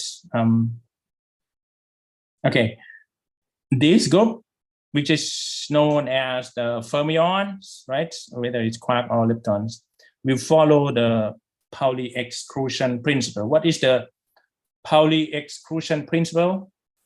It means the particles cannot have all quantum numbers at the same time. Okay, these particles cannot have the same state at the same time. Same state means the same quantum number, right? Not only electron, but every fermion here, whether electron, muon, tau, quark down, quark strength, quark sham, quark top, quark bottom, or antiparticles, or the antiparticles cannot have the same quantum numbers. They cannot locate at the same position, actually. Okay, that's the fermion. But the boson could take place at the same location at the same time, even there are different particles. All right, that's the difference between boson and antineutrino. And the way you want to find the location of the boson could be found by the Boson probability theory, okay, which is beyond our level. All right, let's move to the next one, which is more visual. I'm sorry, this figure is taken from the book in German, okay? It's taken from the German book, so you could see here, electron, okay, they use K instead of C. Yeah, this is the size of electron. It's less than, it's around 1 by 1,000 femtometer, and electron move around the nucleus, right? And yeah, they turn around in the orbits of its own circle. And yeah, the size of the atom is around angstrom, right? 10 to negative 10 meter. It's 0.1 nanometer, you can say that. And if we take a look at the inside, the heart or center of the atom, and that's the subject for this chapter, it's called, sorry, this is the German word, it's called Kern, okay, Kern, which means nucleus for us, okay. This is the German word, Kern.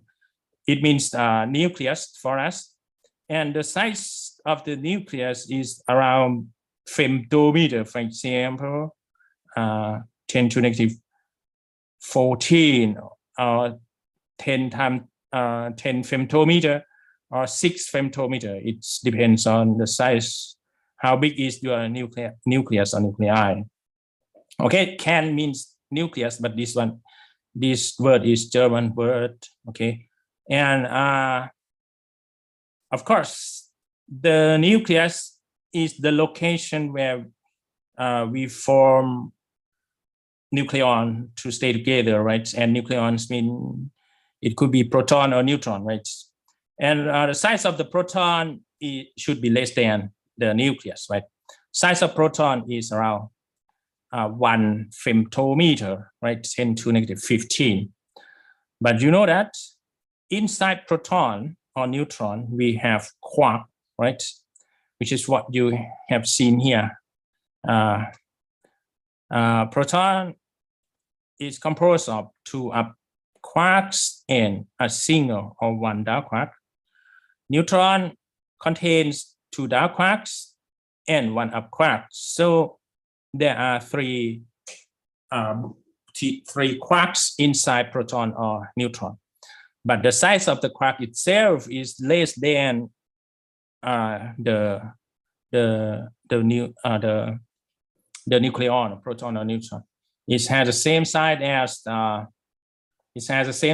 electron, 10 to negative 18 meter. Okay, this is the comparison of the size of electron, atom, nucleus, nucleon, and quark, right? So you could compare from this standard table for elementary particles. So we will consider more particles apart from elementary particles. This is the basic particle. Okay, now we move to the story about bigger particles, but before that, let's get into the detail of quarks. Of course, up quark has charge compared to electron, right? In terms of E, as 2/3 is a positive 2/3, 2/3 actually, and speed number 1/2. All the quarks, all fermion has the half spin number, and the baryon number, you will see baryon later. It's denoted by 1/3. All of these belong to also the baryon number. It's 1/3. Strangeness, because up quark is not strange quark, it has 0. It's not sharp quark, it has 0 charm number. It's not bottom quark, it has 0 bottomness. Topness, it has also no value because it's up quark, it's not top quark. The down quark has the negative 1/3 compared to electron charge. The spin number is still 1/2 or 1/2, and 1/3 for baryon number. Straightness is 0 because it's not strained quark, and 0 charm, 0 bottom, 0 topness because dark quark is not related to charm bottom at all. The strained quark has 1/3, negative 1/3, and 1/2 spin number, 1/3 baryon number. Now, when we consider the straightness or strained number, it has -1. Okay, -1 straightness. The charm quark, okay, 0 charm, 0 bottomness, 0 topness. The charm quark has the charge 2/3, 1/2 spin number, baryon 1/3, 0 strain because it's not strained quark, but the charm value is +1. Okay, it's not related to bottom nets and top nets. Bottom quark has -1/3 charge compared to electron. Spin number 1/2, baryon number 1/3. 0 strain because it's not strained quark, and 0 charm because it's not the charm quark, it's bottom quark, right? The bottom quark, of course, will explore the +1 bottom nets. Please note that this is -1/3 and -1 straightness, but for bottom quark, even it has -1/1/3 charge, it has +1 bottomness. Okay, and the top quark has 2/3 charge per electron. 1/2 spin number, 1/3 baryon number. Nothing related to straightness, nothing related to charm, nothing related to bottom nets, but it will express +1 to the value of top nets. All right, and that's the thing we need to know. Okay, so what happened to this?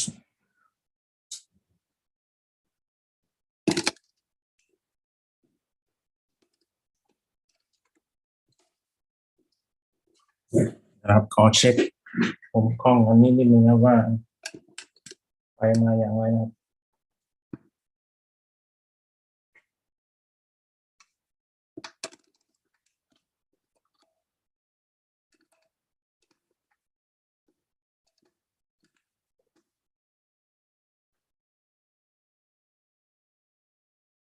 All right, let's go further. That's the whole thing in this table, which is taken from the book number 2.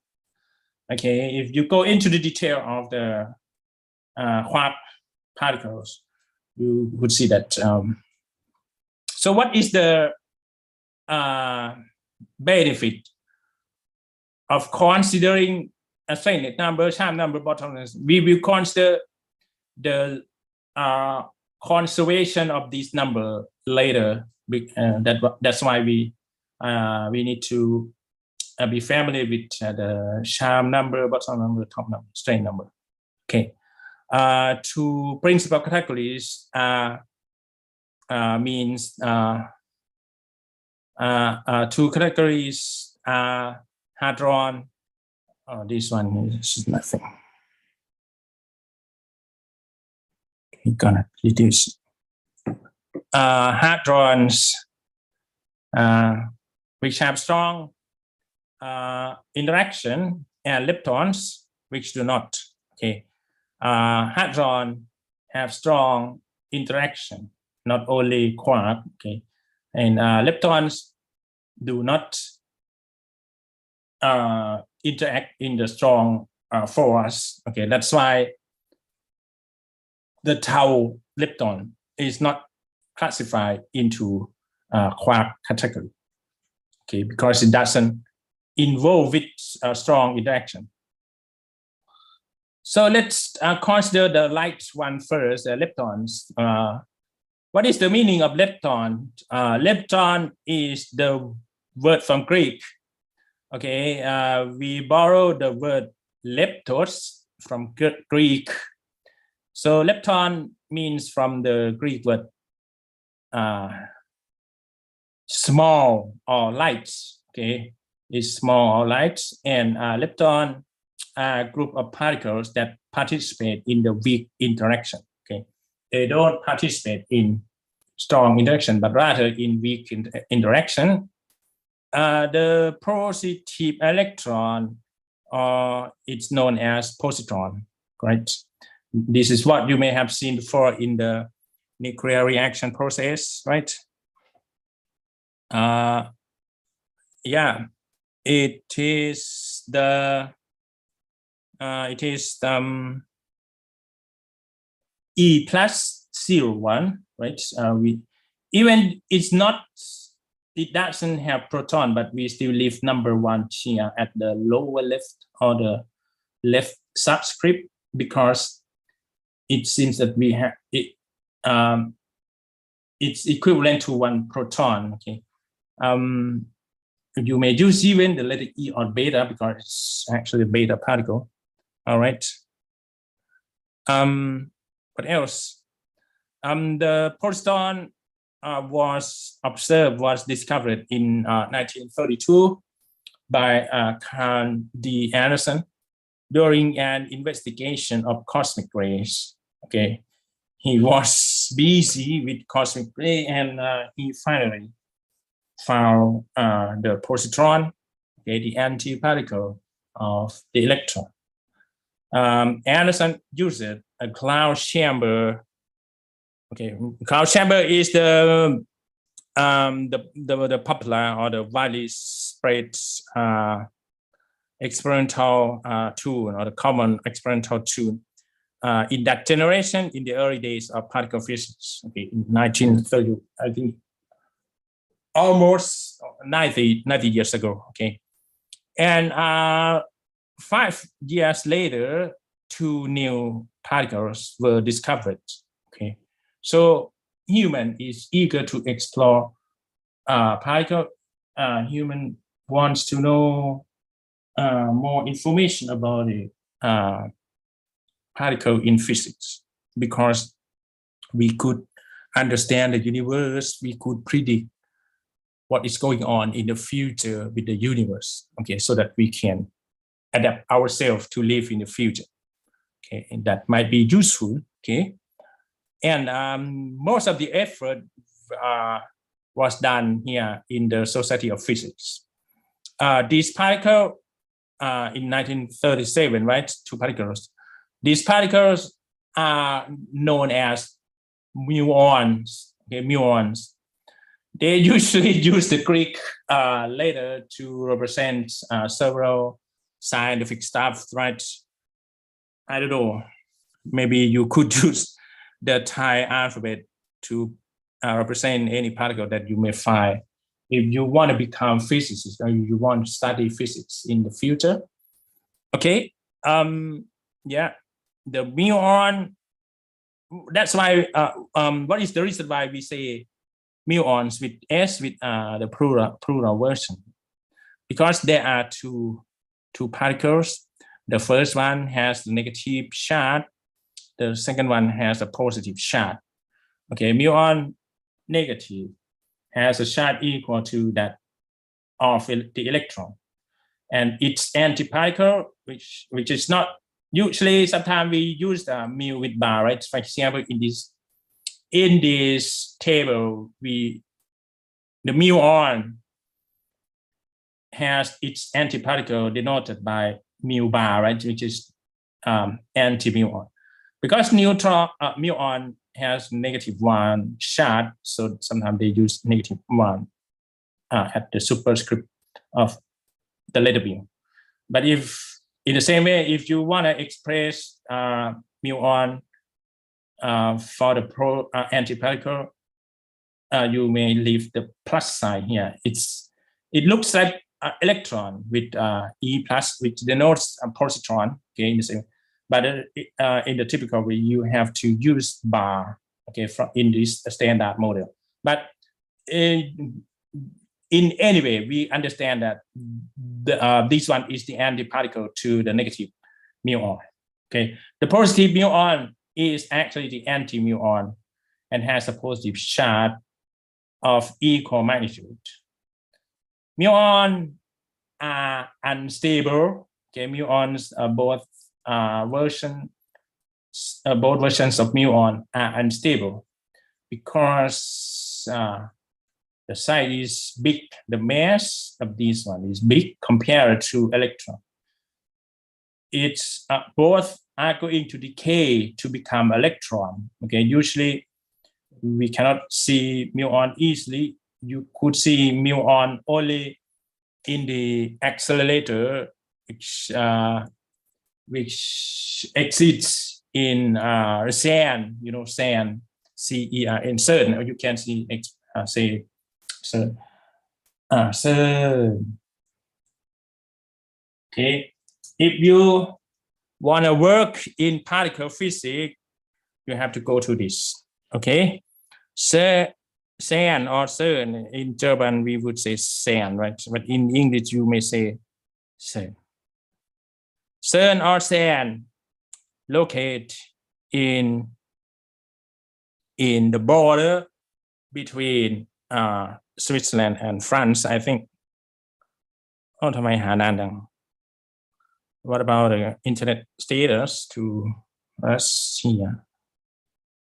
Okay, this is Thailand and CERN, which is the biggest place. Sorry, this is in German. Schweiz mean, this is the German word. I'm sorry for that. This is Liechtenstein. This is Switzerland. Okay, this is Switzerland. This is Belgium. This is France. This is Paris.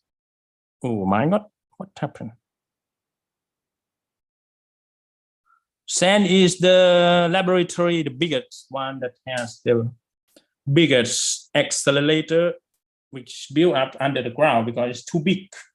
Okay, because it's too big, we cannot have the place that's long enough. Then why they spread it out? ไปไม่ได้นะ CERN.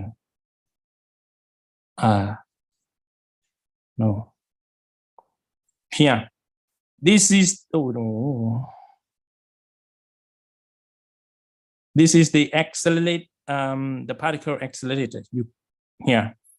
They build up the, If you want to work in particle physics, you should go and apply for the job here at this laboratory, because this is the biggest one and the most advanced location that tell everything to the world. Okay, this is the location where you work. Is the around the middle at the border between France and Switzerland. here is the picture, the photo of particle accelerator. You will let the particle be accelerated, okay, increase the speed along this tunnel, along this pipe. And what is the purpose for that? Once the particle has more acceleration, has more speed, the particle would have more kinetic energy, right? 1/2 mv square, right? And once you use the particle with high kinetic energy, you could build up the bigger particle. And ผมก็เลยหาตำแหน่งให้คุณไม่เจอนะเอาเพื่ออนาคตคุณนะครับถ้าใคร for example this one is also the place I think this is in the United States the particle accelerator they build up on the ground, okay, but sand build up the accelerator under the ground, okay, so that it will not disturb anyone. This one is underground. It's like the train tunnel, okay. And where is that?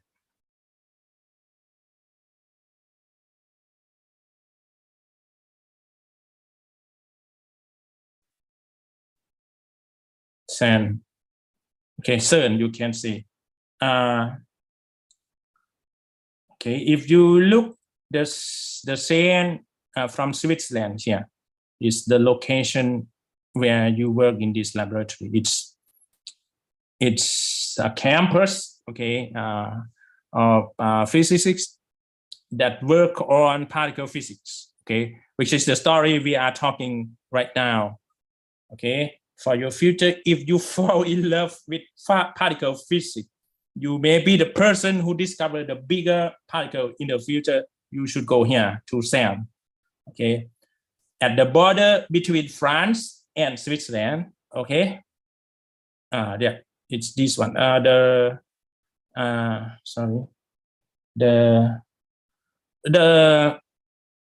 name, the full name of CERN is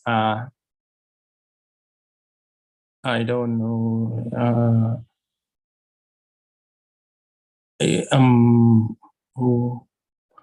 What is the CERN is the organization supported by United Nations or UN. CERN stand for นะครับไม่ได้ใช้หน้าแล้วผมก็จะลืมครับ stand for the full name of CERN is okay. It's came from a French word, so but in English it's called European Council for Nuclear Research. Okay, you need to finish your doctoral degree. Okay, you need to have PhD in physics or any kind of these and apply for the job at this location. Then you be the leading person who work in nuclear physics and or particle physics. The actual word for CERN in French is something like this.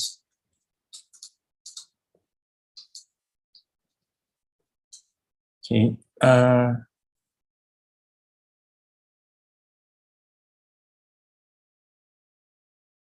Okay. What is that?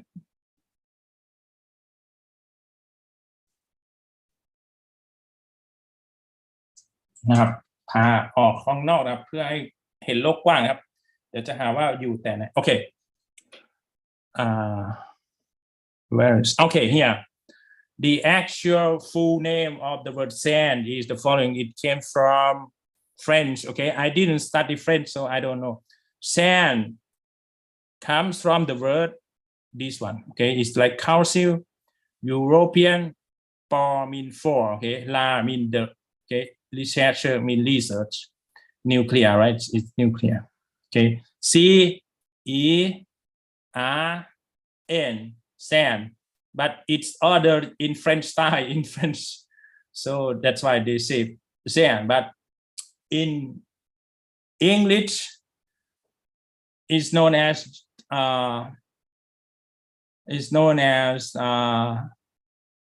here the full name of the CERN is this one, this one. In English, we would say European Organization or Council, Okay, European Council for the Nuclear Research. If you translate one word by word or literally, European Council for the Nuclear Research. Okay, that's the meaning of SAN. In the full name in English is like this. It's like the SI system. Okay, they use the form up from the French word. Okay, SAN is the place where they build up the biggest accelerator on Earth. I'm going to show you where is the location of SAN ครับพยายามมอบให้ทำให้คุณเห็นโลกกว้างนะครับถ้าใครชอบวิชาฟิสิกส์ตกหลุมรักฟิสิกส์ไปเลยครับเข้าใจไหมเรียนฟิสิกส์เลยไม่ต้องสนเรียนหมอเรียนแพทย์เรียนที่คนนิยมนะครับแล้วคุณชื่อคุณอาจจะเป็นอย่างคนที่ค้นพบฮิกส์โบซอนนะครับก็คือคนชื่อฮิกนะครับเข้าใจไหมเขาแก่แล้วอายุ70-80คนนั้นก็อยู่แซนเหมือนกันนะครับเข้าใจไหมGoogle Map where is it SAN ยังไม่ไปให้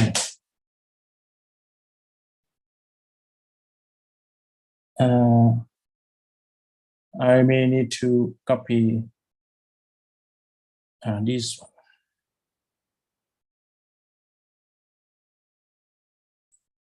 European Organization of Research นะครับมาถึงจุดนี้ผมต้องบอกคุณทั้งหมดนะครับบอกแม้เกินระดับชั้นม.ปลายไปด้วยนะครับเผื่อคุณสนใจเพราะว่าช่วงม.ปลายก็จะเป็นหัวเรียวหัวต่อนะที่จะชี้ชะตาเส้นทางสาขาอาชีพคุณครับคุณอยู่กับมันอีก30-40 ปีนะครับจนคุณเกษียณครับโอ้โห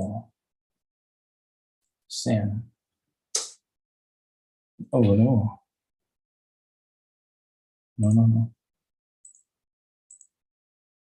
โอ้เนี่ย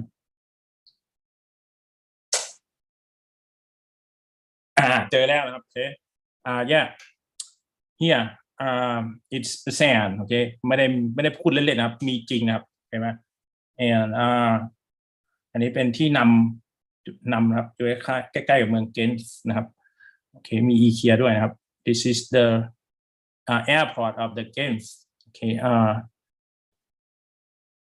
yeah sand right here นี่นะครับเป็น accelerator นะครับ this is the particle accelerator pipe or tunnel which is built up under the ground okay it's very very big and it takes very long distance so that we could have enough energy to build up or study big nuclei if you zoom out you will see that แต่ว่าถ้าคุณจะใช้ชีวิตที่แถวนี้นะคุณเรียนภาษาฝรั่งเศสนะครับเพราะว่าเป็นบริเวณที่ใช้ภาษาฝรั่งเศสแล้วคุณจะอยู่สบายนะครับ it's in the border between you could see the black one here right this is the border between this is the France side this is the Switzerland side okay it locates very close to the border between France and Switzerland okay this is the location of CERN all right the biggest place where the people are doing the research in nuclear or particle physics okay yeah one of the thing of the result is the muon okay they accelerate the particle to hit something and they get muon both muon are unstable and they will finally เราต้องถึงเท่าไหร่1640นะครับผมก็ไล่ไปเรื่อยนะผมก็พาออกนอกเรื่องไปเรื่อยครับให้คุณได้เห็นนะครับเพราะว่าอายุยังน้อยนะครับอนาคตยังอีกไกลนะครับมีอันไหนดีก็บอกให้ฟังเป็นอนาคตสำหรับคุณครับอาจจะได้รับรางวัลโนเบลไพรส์ก็เป็นไปได้นะครับโอเคไหมเพราะว่าที่สุดของนักฟิสิกส์ก็คือได้รับรางวัลโนเบลไพรส์นะครับboth are ผมมัน40อัพแล้วมันหมดโอกาสแล้วนะครับเรียนวิศวะไฟฟ้าครับโอเคboth are unstable whether muon negative or muon positive or which is the anti-muon both are unstable they will decay into electron with the same size if you start from muon negative you will end up with typical electron if you start from anti-muon or mu plus you will end up with positron all right apart from electron with the same side, you will get two neutrinos, okay, with both version, neutrino and the anti-neutrino. All right. And the lifetime for the muon is very, very short. Okay. It's microsecond. Okay. You cannot see muon easily because it will decay rapidly. It will last only 2.2 microsecond. The process of the muon could be written in the detail as equation 111. We start from the rest muon negative. For example, we will get electron, and we get electron neutrino. We get electron anti-neutrino, okay, as the outcome. And now we move to the bigger one, okay. We arrive at muon, right, and the anti-muon, muon plus. Now we move to tau, okay. You have seen many things about electron already, right? We have discussed many things about electron. We will move to tau lepton, okay, the bigger version, which has mass approximately 1.8 giga electron volt per c square. And yeah, it has its own antiparticle. It's known as anti-tau, and the mass has the same side. The charge are opposite to each other. Charges are opposite to each other. Spin numbers are the same, 1/2, 1/2. And yeah, the mass is very big. So let's talk about tau lepton. Tau lepton was discovered in 1975. With high probability, the discovery is done in sand. Okay, I'm not sure. As the mass of 1784, which is very close to this one. Right?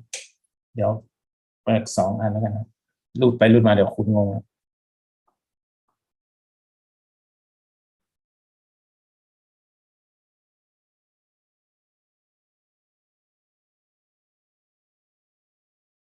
Okay, in this table they say 1.77, right? Is giga electron volt. So this one 1,000 giga too. It's 1.784. It's very similar, right? Because this one say approximation, right? Approximate to be this value. So it's reasonable, right? Okay, 1,000 is 1.7 giga electron volt per c square. Okay, about twice that of the proton. Okay, the mass of this one is about twice of that proton. Let's take a look at the mass of the proton at the beginning of this chapter. Where is that? Okay, here. Mass of proton in atomic mass units. Oh, we don't have the value in mega electron volt. We don't have that. Sorry for that. So no problem.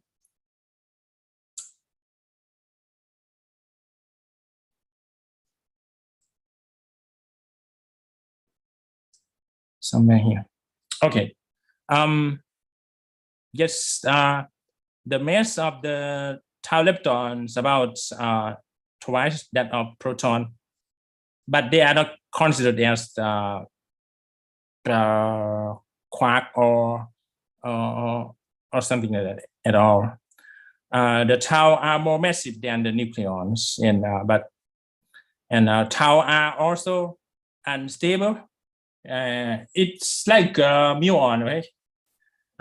Whether the typical version or the anti-particle version, both are unstable, and a tau could decay into muon plus 2 neutrinos. Okay, you could see that before it turns down to it goes down to electron, they need to become first the muon, okay, and then it will go down or decay to electron because tau is much bigger than electron. The process of the tau will be discussed later. However, they are classified as lepton rather than baryons. Okay? they are not baryons because they have no strong interaction. Okay, they do not involve with the strong interaction in the strong force. There is strong indirect evidence that the electron neutrino has a non-zero mass. Right? We have discussed it before about the mass of the electron neutrino or electron antineutrino. Right? It's people believe that the electron neutrino or electron antineutrino has the mass of 0, but it's not the case because someone has confirmed that the mass of electron neutrino is not 0 at all, but it's still unknown because it's very, very light, and electron neutrino doesn't involve with anything because it's neutral, it has no charge, it's very hard to detect. It's still in a question. If you actually go to the final part of this chapter, there are many open questions to this story, which might need some effort from the human to do the research, to deliver the answer, right? Okay, all leptons have spin 1/2, of course. Here you could see that all leptons have spin 1/2. All right, every green particle has the spin number 1/2. You could see here the third one, 1/2, 1/2, 1/2, 1/2. All these 12 particles have the spin number of 1/2 or 1/2. Okay, 1/2 as spin number. Now we move to the next table for the leptons. Okay, we go into the detail of the lepton on this table. Okay, lepton is right here. 12 particle, right? So we have somehow 1, 2, 3, 4, 5, 6, and the antiparticle 6, 1 here, right?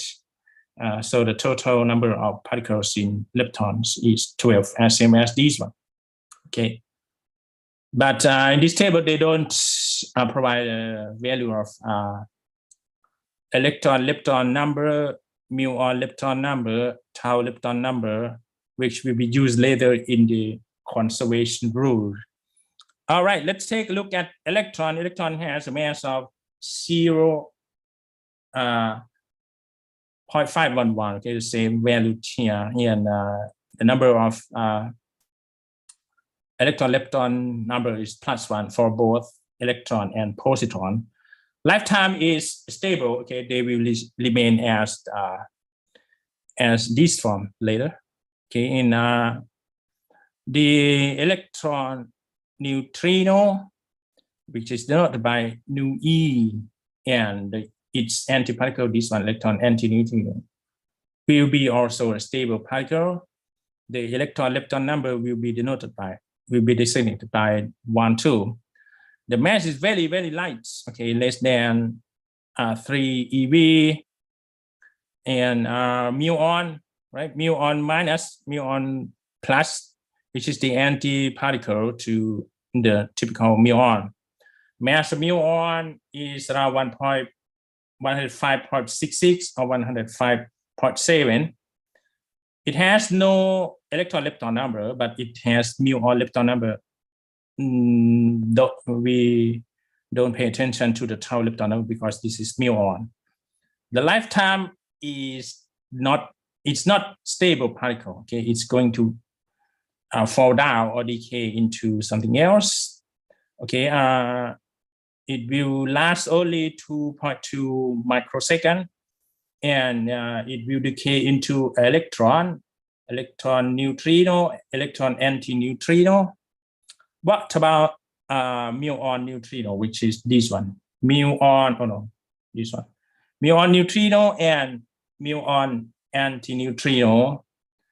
The mass is less than 0.19 mega electron volt, 0.17, okay, close to each other. The mu lepton number is +1. It's stable. Okay, both will not decay to any other particle.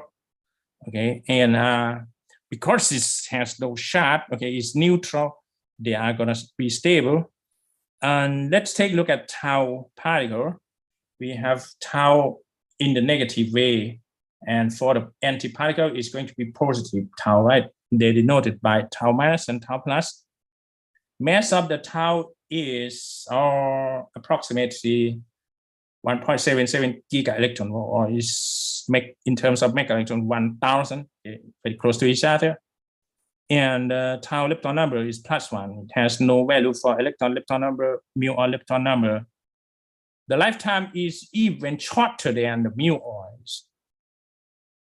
I don't know, it's 29 picosecond, right?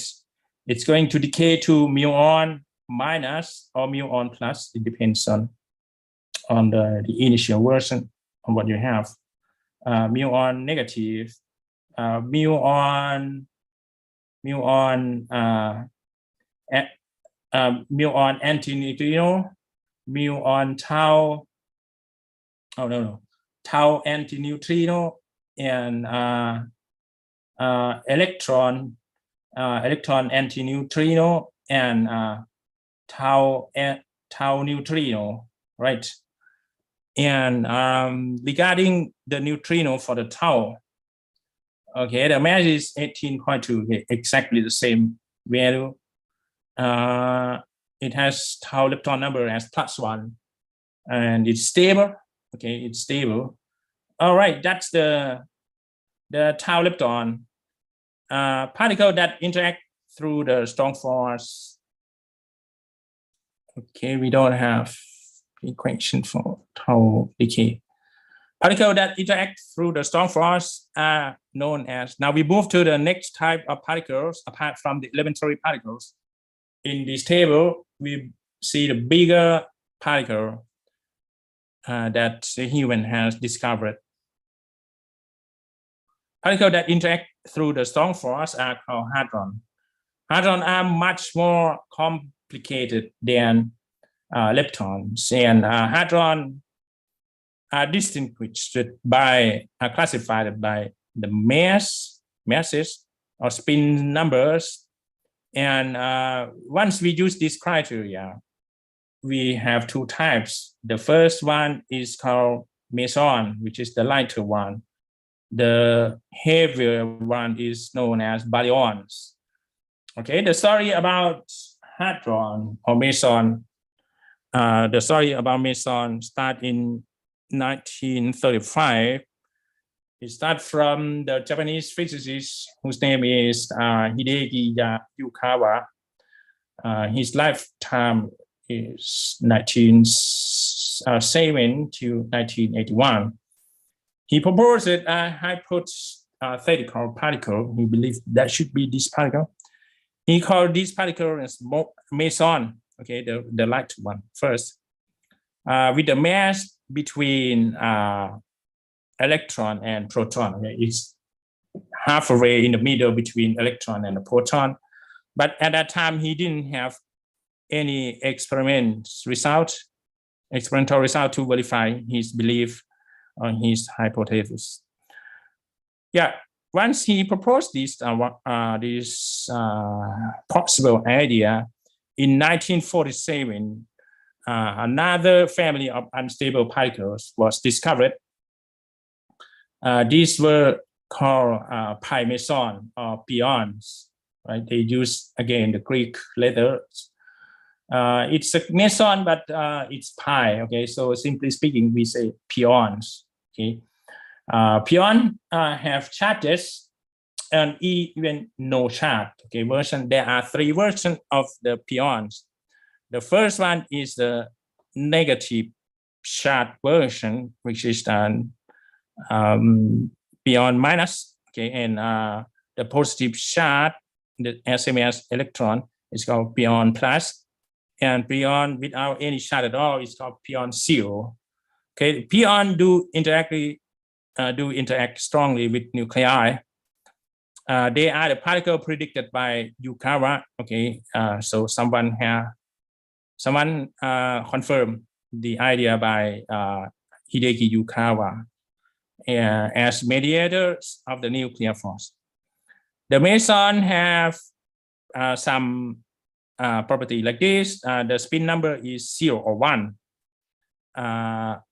Meson are known to decay finally into electron and positron, so it's a big version to electron and positron. Neutrinos and photons, okay, not only electron, positron, but also neutrino and photon. The pion negative, the minus pion, could be decomposed into muon, right? You know muon before, right? Muon is right here, okay, which is a kind of lepton. Pion minus is decomposed, minus pion or negative pion is decomposed into negative muon plus the neutrino muon. Okay, and a good example of the meson is the pion. This is the lightest of the known meson. So now let's move to the baryons, which is the bigger version of the hadron. Okay, the bigger particle to hadron. Where is that? Baryon have masses equal to or greater than the proton mass. Okay, the name baryons means heavy in Greek. Okay, the word is derived again from the Greek. น่าจะหมดเวลาแล้วนะครับโอเค40 นาทีให้15:40นะครับให้คุณภาพนะครับโอเค we have to finish our classroom right now for M605. If any of you has a question, just let me know. Raise the question to me in any communication channel, and if not, then see you on Friday, right? We don't have homework, I think, in this week because it's only the explanation to several things in particle physics. There is no computation problem at all. โอเคครับสวัสดีครับบ๊ายบายครับพบกันวันศุกร์ตอนเช้านะครับแล้วก็รู้สึกว่าศุกร์ครั้งที่2ศุกร์คาบ2คาบก่อนเที่ยงนะครับอาจารย์ณัฐพงศ์ครับเขาจะมาสอนแมทเหมือนเดิมครับโอเคไหมเขาจะใช้คาบ4ของคุณเราจะพบกันแค่คาบ3นะครับ See you on Friday บ๊ายบายครับสวัสดีครับ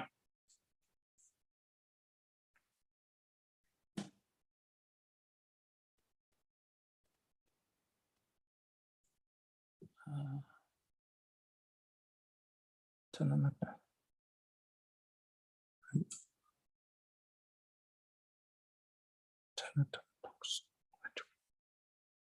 เดี๋ยวผมเฮ้ย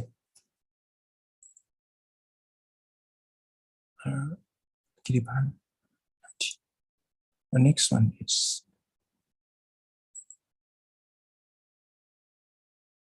this one is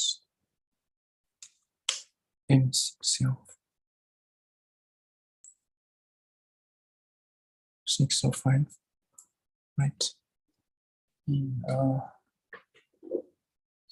วิทย์นรกรปาริหาร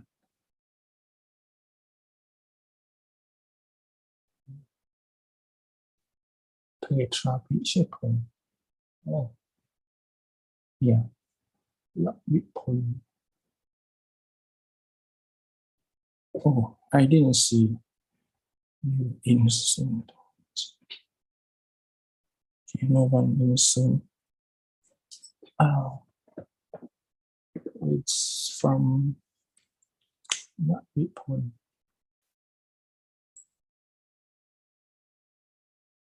Nontagon.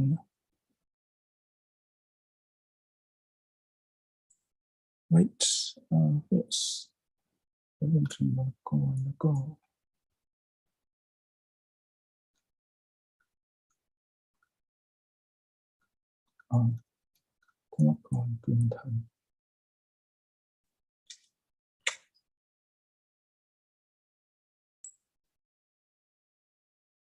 1, 3, win.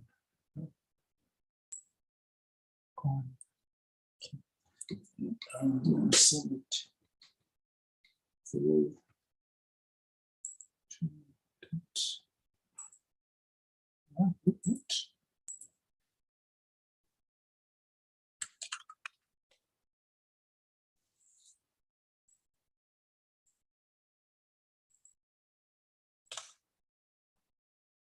Yeah, nothing wrong. Send it. Proton. Right here, it's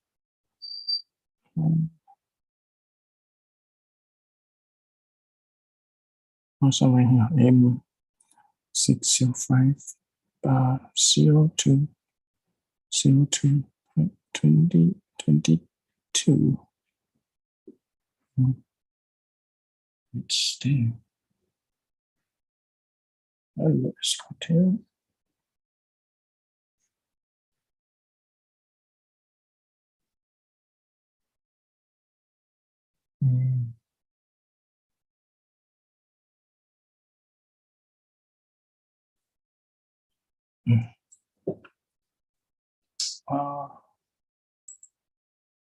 Download. This is M605.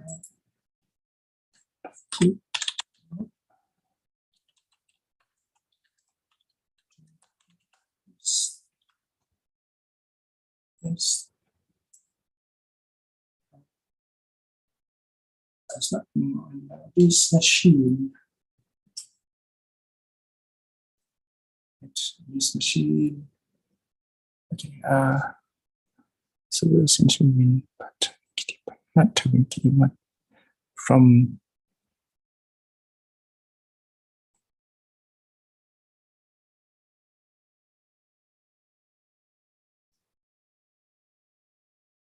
that's the OBS right. And here is the result.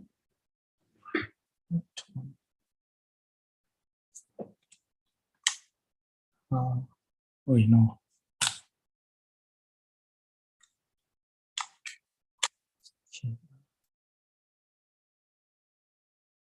She wait, let me one again. Let me point.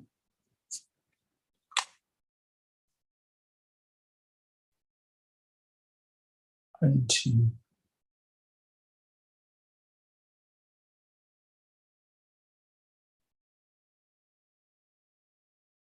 what?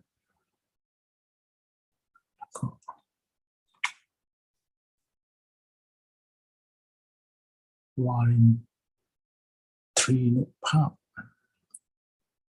Here you have rest. So this, Neutrino from group type pop.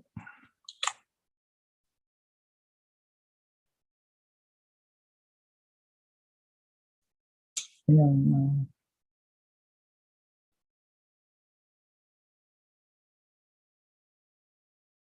Let's into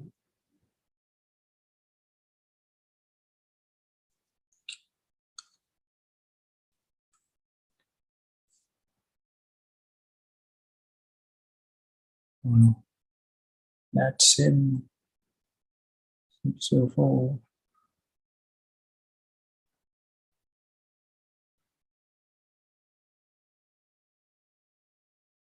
fruit.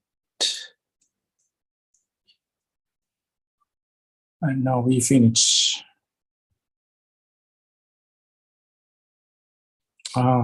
Stop the Zoom.